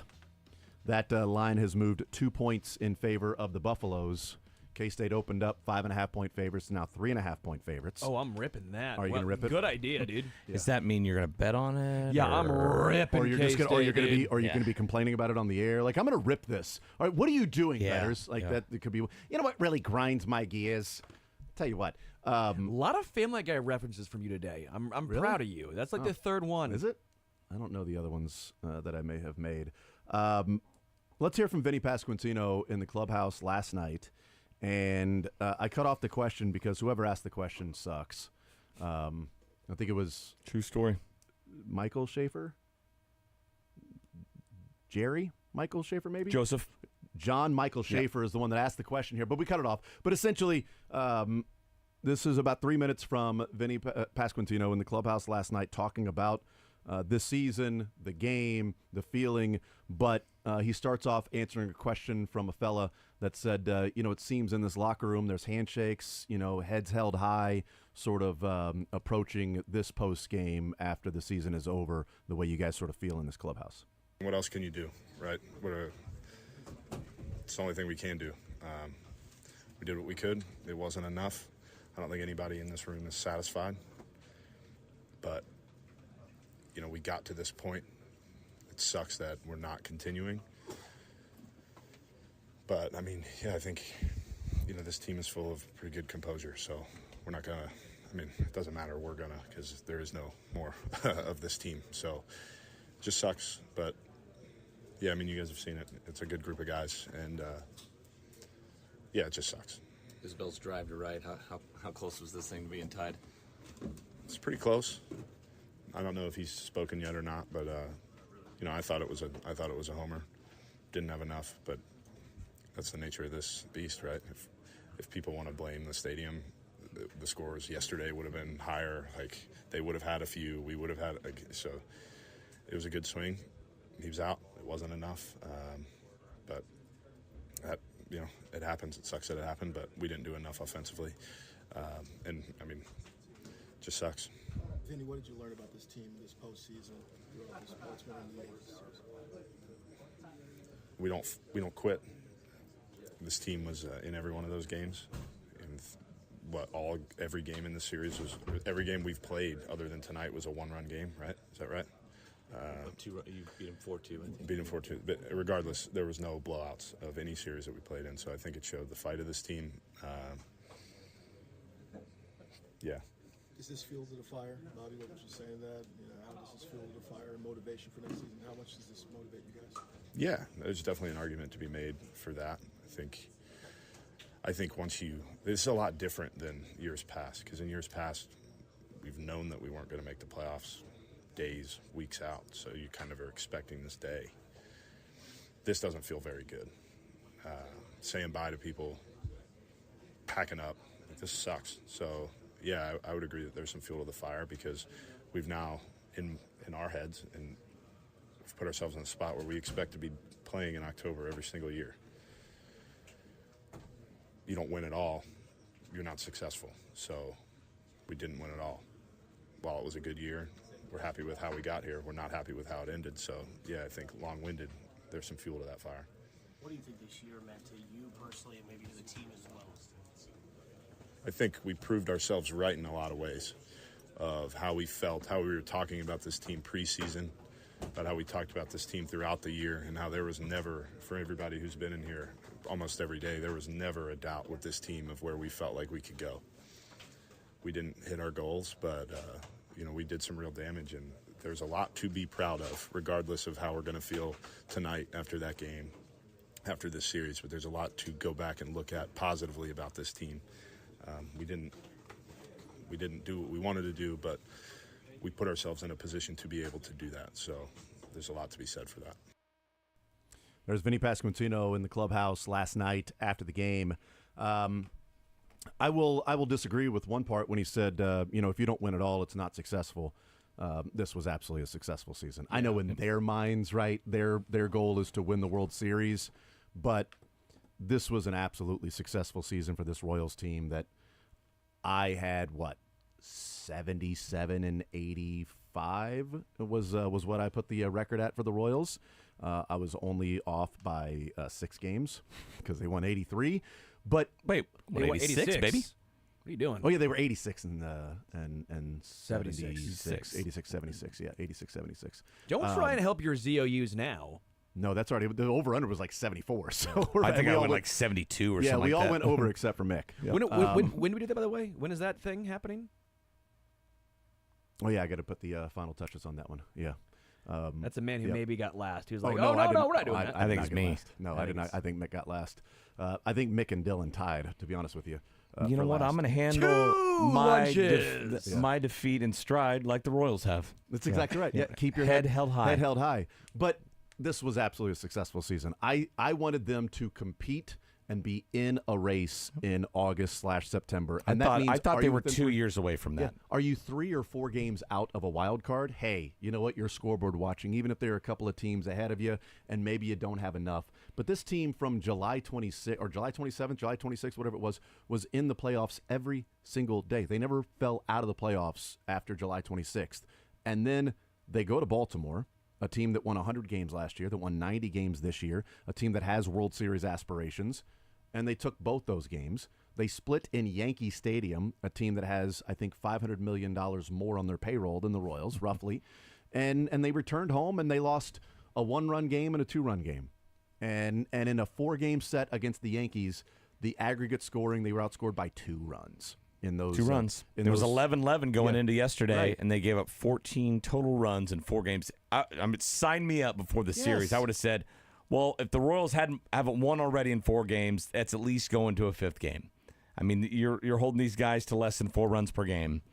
And coming out of Saturday, if you just said the Yankees are going to score 3-3, 2-3-3 in the next 3 games, 2-3-3. I'll take my chances that the Royals find a way to win at least 2 of those when we're playing a game 5. That should just underline. Okay, what do you do this? Right, what's the issue moving forward? It wasn't the pitching. And this is a big time. This is a big time free agent class for hitters. Yeah. And I know people have been lamenting the walks and everything, but there have been a lot of walks, but. Honestly, the issue is the lack of walks by the Royals offense. They got around those. I know a handful of them scored, but there were 3 home runs hit in the series and 2 really only of consequence in 4 games. Torres and MJ. Stanton on Stanton and Torres definitely had. No, I'm saying from the Yankees, there were 3 hit and 2 of consequence. Yeah. And so the only one didn't matter was Jazz's home run, which he didn't matter in the series either, although he would tell you differently. Anyway, right. Sterling, you were going to say something? I guess for me, you also saw what the Royals needed to build upon and work on. The pitching staff, for all of their issues, even in this series, I thought the starters, Michael Wacha struggled, Seth Lugo struggled. They never gave up a big inning. They were able to constantly find the big inning, man. To find a way to get out of that. I like Michael Massey a lot. You see what you have in him, but he's not a leadoff hitter. Yeah. You find that a 40-year-old guy who was in the minors batting 5th probably isn't going to cut it. This is not a knock on Gurriel specifically. The number 5 hitter in the lineup was Gurriel. Their number 5 hitter was Giancarlo Stanton. It's a $30 million man versus a guy who was in the minors. These are just some of the nuances here. I mean, you found out maybe MJ or whatever you. Again, you know what the Royals need to work on. It's the plate discipline, but again, it's the depth of the lineup. The pitching staff's great. You know your bullpen. Actually, you might have some pieces now once you figured out in September, and almost every single one of those guys are coming back. Mm-hmm. It is a decent market for hitters. You need an outfield bat. You found out maybe Maikel Garcia is not the everyday third baseman, but a super utility, a souped-up Willie Bloomquist, if you will. Mm-hmm. I think if you're the Royals, there's a lot of reason for optimism heading into next year, even if you might not get the same amount of innings or performance from the Lugos and the Wachas. Reagan's is Reagan's. Whatever you find out with Brady Singer going forward, you can, if you want to trade him for a bat and try and flip him, you can. You got Kyle Wright coming back. I mean, that may be why they might feel like they could trade Singers if Kyle Wright coming back, and you've got Lugo one more year, so you've got Reagans and Lugo, and we'll see with Wacha. Yeah. Yeah, we'll see about Waka's got the player option for $16 million. If somebody's going to offer him more, or if they just go to Waka and say, let's rip that up and just give you a 2-year deal, a 1-year deal, and a player option starting next now. year. Or even they could do the who is this for? The qualifying offer of $21.05 million now. Yeah, I don't know. They're now qualifying offers of $21.05 mil. Yeah, I think he would absolutely take that, and That's my life. I mean, but I don't think you need to pay $21 million for Michael Waka. I think you can. I think that money's best served elsewhere, rather than pay $21 million for Michael Waka. I'll take my chances on $21 million being used in other spots rather than Waka. If he wants to Waka and go somewhere else, hey, you'll offer him a competitive price to come back. He's close with Seth Lugo. They just made the playoffs this year. He's got $16 million guaranteed in the bank if he wants to just sign up for the player option and doesn't have to worry about anything else and play one more year with this team. Or he can test the free agent market and see what happens, and maybe he comes back and the market doesn't respond and they have to pay him less. I have no idea what's going to be with that. His agent will be able to figure those things out. But I'm guessing Renfroe will pick up his player option. I would assume. Because his plate appearances, I believe, kicked in a $500,000 added bonus to his salary next year. So I assume he's going to do that. But go out and find another corner bat that can help you and a leadoff guy that can help you. And if you have to trade Singer or you have to trade somebody else, Kyle Wright at least gives you the option that the depth, yes, that if he can come close to returning what he was a couple of years ago, which is asking a lot, because it's been a while since the guy's pitched, and it's been a while since he's looked like that. And there's a reason you got him for just Kozar. That's all. Or Kowar. Kowar. Yeah, Kowar. Who's Kozar? Bernie? Yeah. They traded Kozar Bernie Kozar for and him. Jackson Kowar. Yeah, and Both. Jackson Kowar. Bernie Kozar was the main person. Kowar was the player to be named later. But once you get Kozar with the Braves, he can really help out with that Kirk Cousins, and then Michael Colton Penix. and then Colton Cowser was actually somehow That's exactly involved. right. Yeah. Yep, absolutely. But you only get the broken finger. That's all you get from Colton Cowser. Anyway, I can get you a finger. Polish it if you want it. He needs one. But yeah, I guess for me, I'm just looking at the season in totality. I even said last night, it's okay to be frustrated in the moment because for all the talk about what they have done, all the improvement, and everyone goes, well, they had 56 wins last year. That's last year. Expectations change. The moment change. But now we can actually take a look back at what the season was, what the pieces are. Maybe I think we all can agree they exceeded expectations overall this past season. There are things that are going to change, but you have a good building block. Yeah. You have a lot of guys coming back. Your big pieces, for the most part, are coming back. Will you get the same performance from Salvi next year? Maybe not. Yeah. But do you expect Vinny to be healthy? Do you expect Bobby to continuously do what Bobby has done? Maybe he's not the 333 hitter, but I think Bobby is going to be a better stolen base guy next year. I don't think he's hit a ceiling yet, especially with the power. And, I maybe not with the average. But same as but I think there are more seasons, there are better seasons to come for Bobby. Even I think stolen bases, for example, he wasn't reading guys right. I think he's going to really get in with the coaches and work on that because a guy that fast should be stealing more than that and being thrown out way less than that. More successful. Yeah. So I think if you look back, this is not just a flash in the pan. There is a lot of reason to be optimistic going forward. Unlike some teams, they have a great 1 year. And that's all they have. Mm-hmm. I don't think that with this Royals team. It can't be with this Royal team because now going into the offseason and spring training next year, this isn't just hey, let's see if they can compete. You saw them compete. You saw them make the divisional series, and now there's going to be real expectations. They saw the blueprint too. That it's starting pitching. Whoever leaves, you got to fill those gaps and bolster it next year, and try to make it as good as possible and as close to this year as it was, because the starting rotation dragged along with it a below-average lineup and a bad bullpen till the very end. Right? It was still good enough to be 10 games above 500, win a series in the playoffs, and take it, go toe-to-toe with the Yankees, having just kind of one of those three areas locked up. Yeah, you went 3-3 in the postseason against the Orioles and Yankees. Yeah. And, there are a lot of teams that might have viewed their season as better than the Royals that would have done less in those 6 games. But they took care of business against the Orioles and put themselves in a position to take care of business against the Yankees. It didn't work out. They came back home, tied 1 apiece, feeling good, feeling like they had the wins in their sails on the way back from New York. But it didn't work out. And the thing about next year is, I will say, for as you mentioned Vinny's health, and I think that's certainly something that could be better next year if Vinny's healthy. But it's also been a couple of years where we've said, hey, if Vinny's healthy next year, sure. The flip side of that is they were really healthy with their starting staff. Agreed. And that's rare to see how many guys every 5 days were healthy. I mean, Michael Waka got a line drive off his leg. Alec foul ball off his neck last night. Alec Marsh had a couple starts missed. Yeah, Lorenzen had the hamstring. Yeah. But if you're talking about your Reagans, Lugo, Singer, for the most part, Waka, those guys were out there, and you didn't have any, injuries that, we would be, talking about that would just set you back so far that it's like, well, this is one of your main guys that's going to be gone now. Vinny hurt, certainly, but you got Vinny back for the postseason.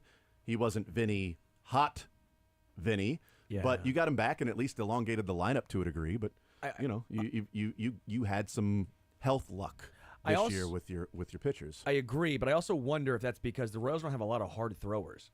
They don't have a lot of guys that are throwing 98. Like, you look at the Dodgers, and they're always injured. Mm-hmm. Well, every single guy is out there trying to throw 99 to 100. They are a velocity franchise. Outside of Reagans, yeah, who's had 2 Tommy Johns, but they kind of considered it one. There's a whole conversation about that. Yeah.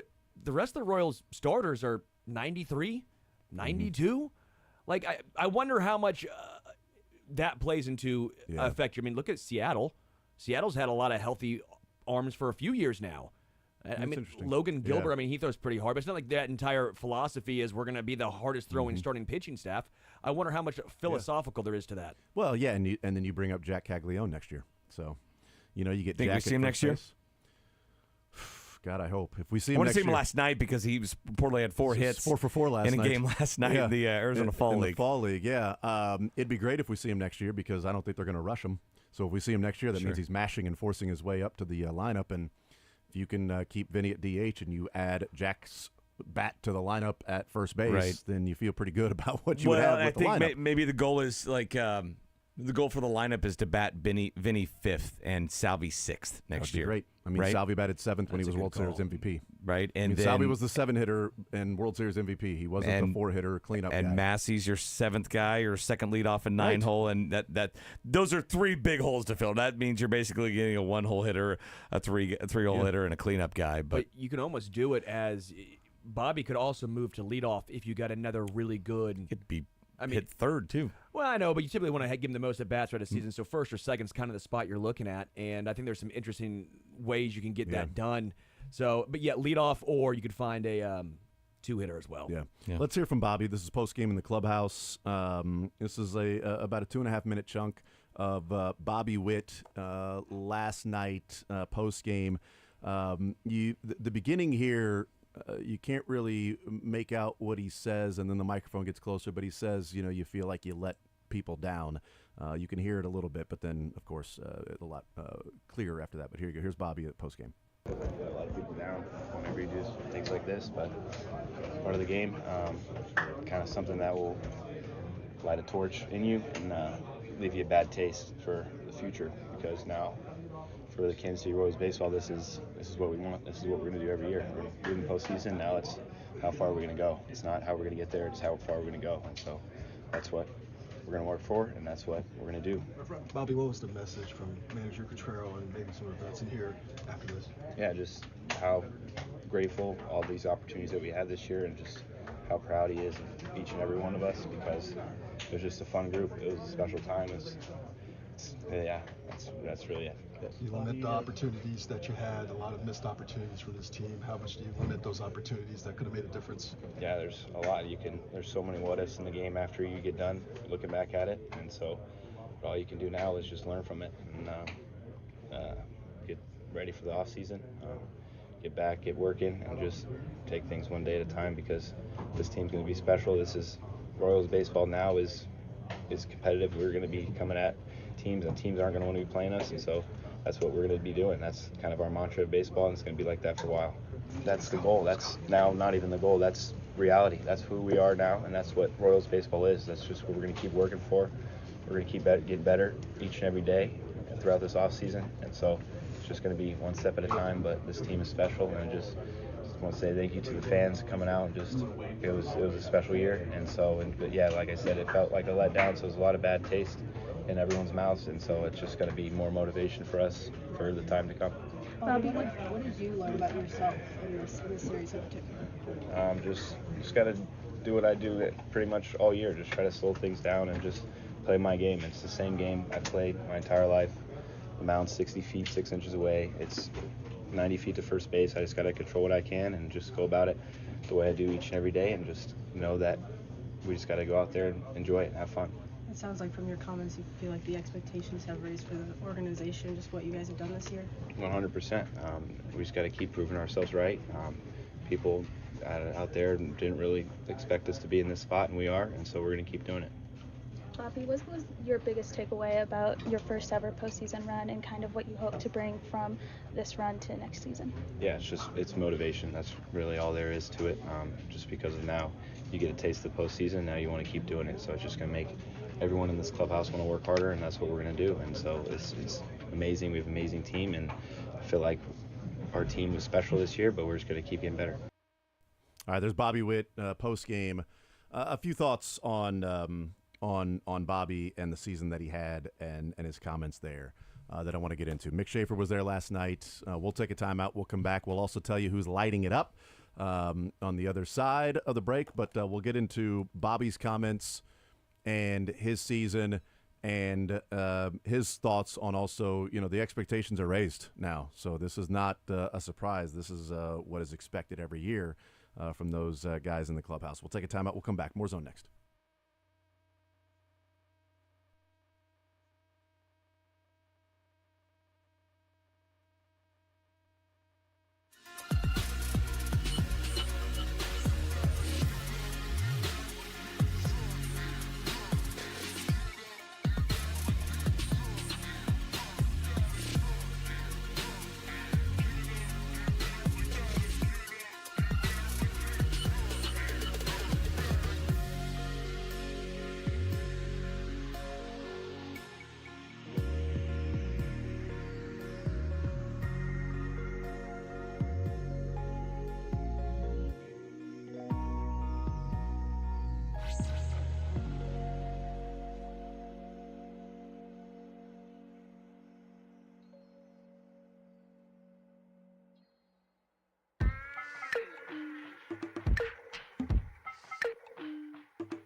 that he said, you feel like you let a lot of people down. And I tweeted about it, and I'm like, and plenty of people disagreed, but to me, Bobby didn't let anybody down on 17 at-bats in a 4-game series against the Yankees. Bobby didn't let anybody down. If anything, he lifted a lot of people up.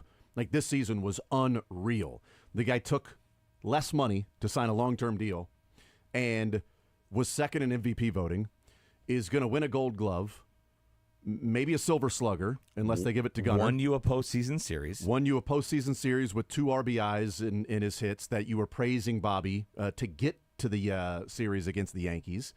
And then for people to say, well, no, actually, he did let us down. He's got to play. Like, yeah, people don't understand Does baseball, he need to don't play get better? it. Yeah, okay. Did Aaron Judge let Yankees fans down in the series? Or do they go, you know what, he didn't play well, but we're on to the American League Championship Series. Yeah. So Bobby Witt let you down because his teammates didn't come through and pick up the way that the Yankees teammates picked up Aaron Stanton Judge. did. As Stanton did, yeah. Yuli Gurriel and Vinny and Salvi did not do for Bobby what Stanton did for Aaron Judge. And Juan Soto. And Juan Soto, right. And Garrett Cole on the mound. That didn't happen. But, overall, what's his war for the series? Those double plays he turned in the win, how big were those? If those aren't executed to perfection, so many people just don't factor in all that needs to be factored in when you're looking at a baseball player. He didn't have his best series against the Yankees. No, he didn't. He probably would have loved to play better. There were some loud outs there, too, man. If a that couple one of to left those field. are in the gap, all of a sudden that's 5 hits for the series out of 17 at-bats, and that's just fine. Smoked it to left field. It to left field. And then had the hit to right field. His first at-bat of the series was smoked as well to left field. Exactly. It was almost a home run, his first at-bat of the entire series in Yankee Stadium. He brought excitement back to Kansas City baseball. Yeah. I don't know how you can, again, not the best series by any means. I'm not trying to defend that, but to place all the blame on him after we've had just to say, well, he let us down in the series. He hit it up 114 miles an hour off the bat. Just like you get controller, it goes sometimes. A lot of times it goes right at him. And, it's not softball. You can't control where you're hitting it. Yeah, Giancarlo hit 114. Launch angle was higher, and he hits it to the Hall of Fame. Bobby hits 114. Line drive, hits it right to the left fielder. A centimeter higher, and that thing is hitting the Hall here's of Fame. The deal. You're not facing baseball. any 4 and 5 starters, right? You're not facing any random rookie they're bringing up, hurried in an instant. You're literally facing the best pitcher for that situation every single at bat, right? Because it's the postseason. You got days off. Everybody's throwing everything they can at this shorter 5-game series. You are facing every pitcher that is the best in that team's mind for that very situation. Well, and sometimes, when you see an entire team that, loses these last 2 games the way that they did, sometimes it's not just the best player's fault. Yes, he's the best player out there, and he wasn't great, but sometimes it's, Michael Massey didn't have to swing at a 2-0 pitch that almost hit him in the first at-bat of the game. MJ Melendez hit one to the warning track. Yeah, he did. At ball 4. That was 2 inches high. It was at his eyes, and he swung it. Oh, but he almost hit a home run. Yeah, and he would have been at first if he just didn't go and swing out of his damn shoes. Like, Vinny Pasquantino didn't have to take an at-bat in the 9th inning where I'm swinging as hard as I can at anything that's thrown up here. And if it bounces, if it's a 55-foot breaking ball, I'm still going to swing as hard as I can. You're down by 2. The approach was not, I got to get on bases no matter what. No, I'm going to swing at a pitch that almost hits my hands on the first pitch is a ball. It's easy. Just go up there. I got to get on base no matter what. So could Bobby have been better? Yeah. So could have Massey and Vinny and Salvi. And that's part of it. If you're not afraid of Massey and Vinny and Salvi, all of a sudden you do not have to pitch to Bobby. Right, exactly. Right? And so if you're Judge, I know he had a bad series, but throughout the season, you're sandwiched between Soto and I guess Wells a little bit and Stanton. Then now you're going to see a couple of extra pitches per at bat that are hittable. Yeah. Like, to be disappointed is one thing. I'm disappointed. It sucks. I would like to be talking about a Game 5 tomorrow, but then to take it and say, well, yeah, Bobby let us down. Like, stop, man. Okay, you didn't even expect to be in this spot. The reason you're in this spot is because Bobby damn near carried the team at times. 5th greatest turnaround from one season in Major League Baseball history. And then it might be the minority that's out there, but I saw a couple of other people that were, going after Bobby. Yeah, you shouldn't cherry pick on Twitter, man. You I know, can find but anything. I just want to, point this out too, in case there's others. One of them that was because Bobby said this is going to light a torch, and a couple responses were, okay, so if you need that to get motivated, then maybe you aren't the star player you are. God. My response would be, so Chris Jones wasn't good until they lost to the Bengals in the AFC Championship game? Because all Chris Jones talked about that offseason was that loss to the Bengals and how motivated he was to get back there and get another chance. So to say, yeah, this is lighting a torch, this is motivation for more. Well, if you need to lose to get motivation, maybe not. It's a turn of phrase that pissed off dumb people are going to turn into whatever narrative they want. Question, though. You brought up cherry picking. And why do we use it as a negative when I love cherries? I thought you were just going to say your basketball days, you're a cherry picker. No, I thought you were saying, why do you use it as a negative? I'm just smarter that I don't play defense and I just stay down here by the basket. They get the rebound and throw it to me. That's just smart basketball. There's not a rule that I have to run down the other way. That might have been the most Bill Walton moment I've ever had. What? Right there? That cherry picking thing. But it's true. I don't know why we use it as a negative. I love amazing. I love cherries.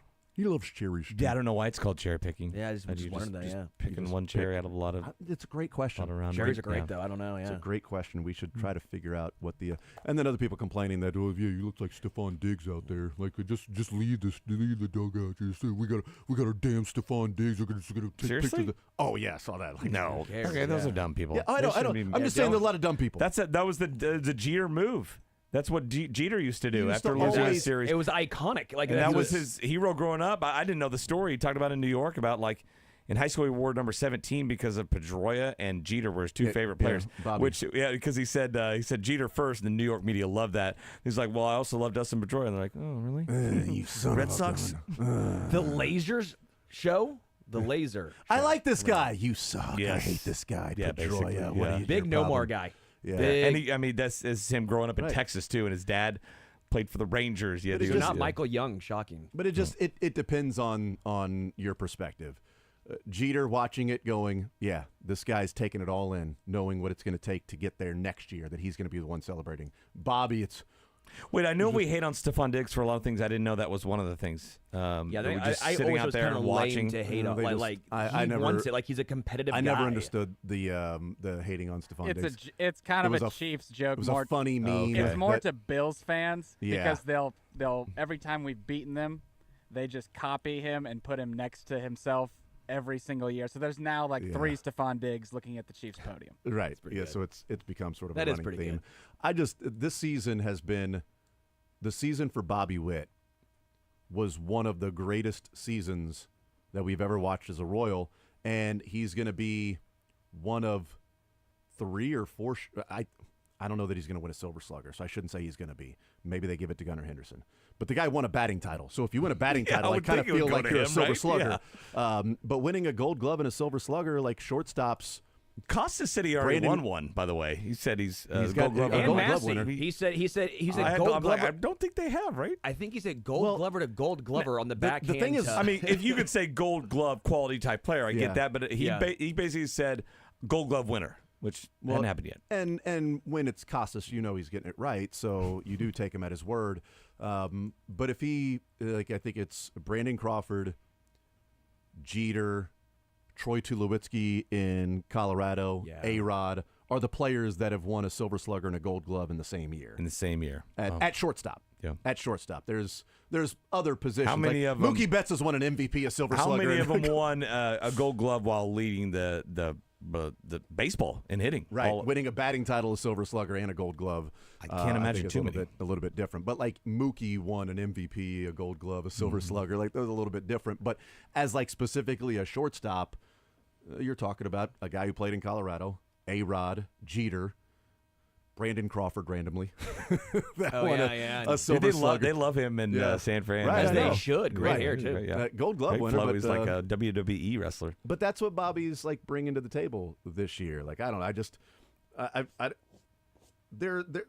He's going to great say that players stuff can be- because he's that type of person, Agreed. right? He's going to feel that way. And I bet he probably feels like he let himself down, probably because I didn't play well. Like he's probably looking at it, and every at bat I got to come through. Well, here's every that. Look. We pointed out the the Isbell out that would have been out of 24 ballparks, I think, out of 30. 24 out of 30 would have been. 24 out of 30. 27. Well, the thing is, though, saw. it would have been out of Kaufman as well if it wasn't for the 10-mile-an-hour wind or the wind that they said took 10 feet away from fly balls, and it was so high. I will say it was a cool little note. Yeah, it was cool if we're going to rip on them for some of the things, I thought that was kind of cool. Yeah, so they were 1 for 105. Yeah, but I mean, you could find a dozen more instances every single game where you're like, if this little thing happens this way, then the Royals take this game, 100%. and that's just how close it is, how close postseason baseball is. If you never pitched to Stanton, if you just never pitched to Stanton, you may win the series. I don't know. It's like it's so funny. He was a afterthought up there. I mean, just how poorly he ran in New York, and how and they can. And the bad swings he was taking, I'm like, what does this guy deserve to be in the lineup here in the postseason? I will never. And then get he over mashed in Kansas City. Can they turn a double play? And they can. It's not his fault. It's not John Carlos.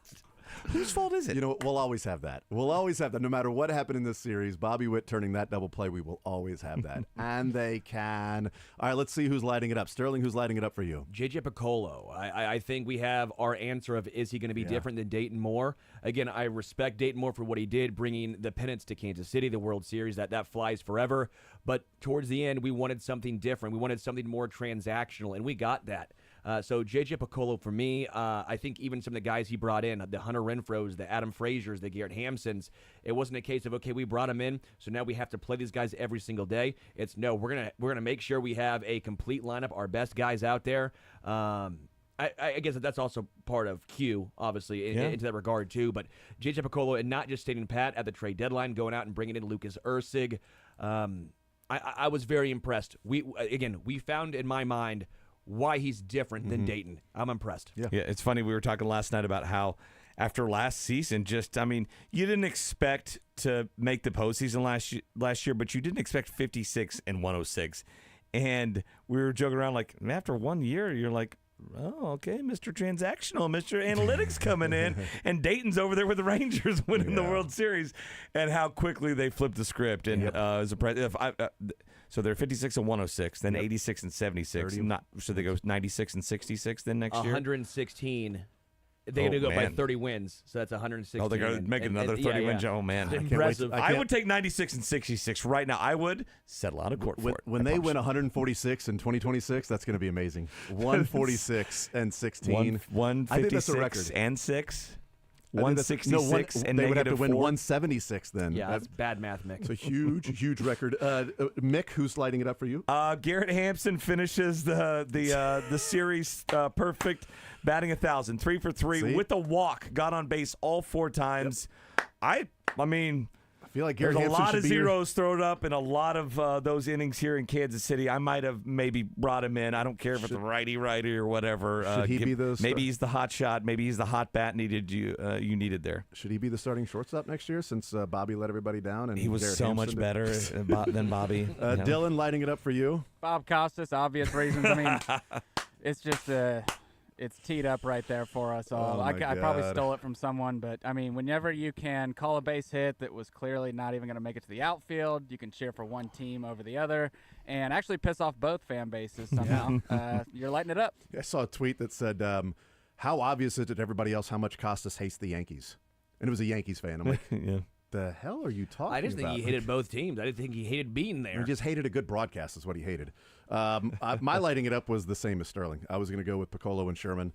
Sherman spending the money last offseason. Piccolo making the decisions, the trades that they made. The decision not to trade Vinny for, pitcher for the Marlins that escapes me right now, that trade was going to be made. Instead, they keep Vinny and get Waka. That was and because John Sherman okayed the money to be spent on Michael Waka. That had to be done. I think the offseason and the front office for the excitement of moving forward and the decisions that may be made, they are lighting it up for me. We'll take a timeout, come back. More Zone next.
school football game of the week. What is it? What is it? Gardner Edgerton go. versus Bill Malley. Nailed it. Mill Valley, Gardner Edgerton. 5A state champs visiting the 6A state champs. 5th year in a row they have played. Are you and Adam going to fight each other? You and Dravetta? Yeah, Are you I'll and take 'em Dravetta on. just gonna like get in the middle of the Kick him in the shin and run away. little squared circle and go at it? We are. A little fight. Well, we are. All right. Big one. That comes up tonight. 7 o'clock is when kickoff for that. Let's get the cuts going before we are done here on this Friday. Dylan, hey, take it away, bud. And now they go into Baltimore and win both games, and they get ready for the New York Yankees. It's amazing what happens in October baseball, because you never know what play and what moment could be the entire difference in the game or series. I'm convinced Kansas City could make crab cakes better than Baltimore now at this point. Great line. It's a great line. Well done, Sterling. You Best made thing you've ever said. You made the cuts for something good. Well done. It is absolutely true. With how much they dominate Baltimore, crab cakes are better, and they can make the wire better if it was about Kansas City. Hit to short. Witt gets the force. Can they turn two? Yes, they can. Yes, it's they just can. the point we were making. It's not Giancarlo's fault. A near base hit. Couldn't beat it out at the other end. Turns into a double play. Whose fault is it? Not his. Not John Carlos. Yes, they can. Keep going. On Sports Radio 810 is brought to you by Greenlight Dispensary. Check out greenlightdispensary.com for all premium cannabis products. Cannabis. Playoffs. Cannabis. Post game, brought to you by Christ. I can't find it. To hell with it. I was going to get it. Gonna find Wow, good for him. Got the sponsors eventually. Put the damn phone down. Watch this thing raw with me. Good God, Todd. What are you watching? Yes, they can. Keep going. Braden Gall, good luck to your Mets, man. Appreciate the time as always. Enjoy the football. Enjoy the baseball. We'll talk next week. Satan doesn't care about your platitudes, my guy.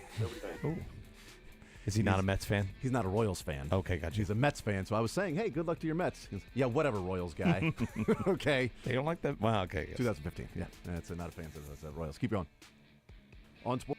And Dave Tobe saying that the Saints, 70% of the time, they're kicking it to where there's returns. So 70% of the time, there are kickoff returns 100% of the time. It's just math. We do Sex numbers. Panther. We do numbers around here. It's like Sex Panther. They Anything only else? have a small package for you. Don't mark that. At least you knew that one. Thank you, Mick. You bet. Appreciate it. Enjoy the weekend. We'll talk to you Monday.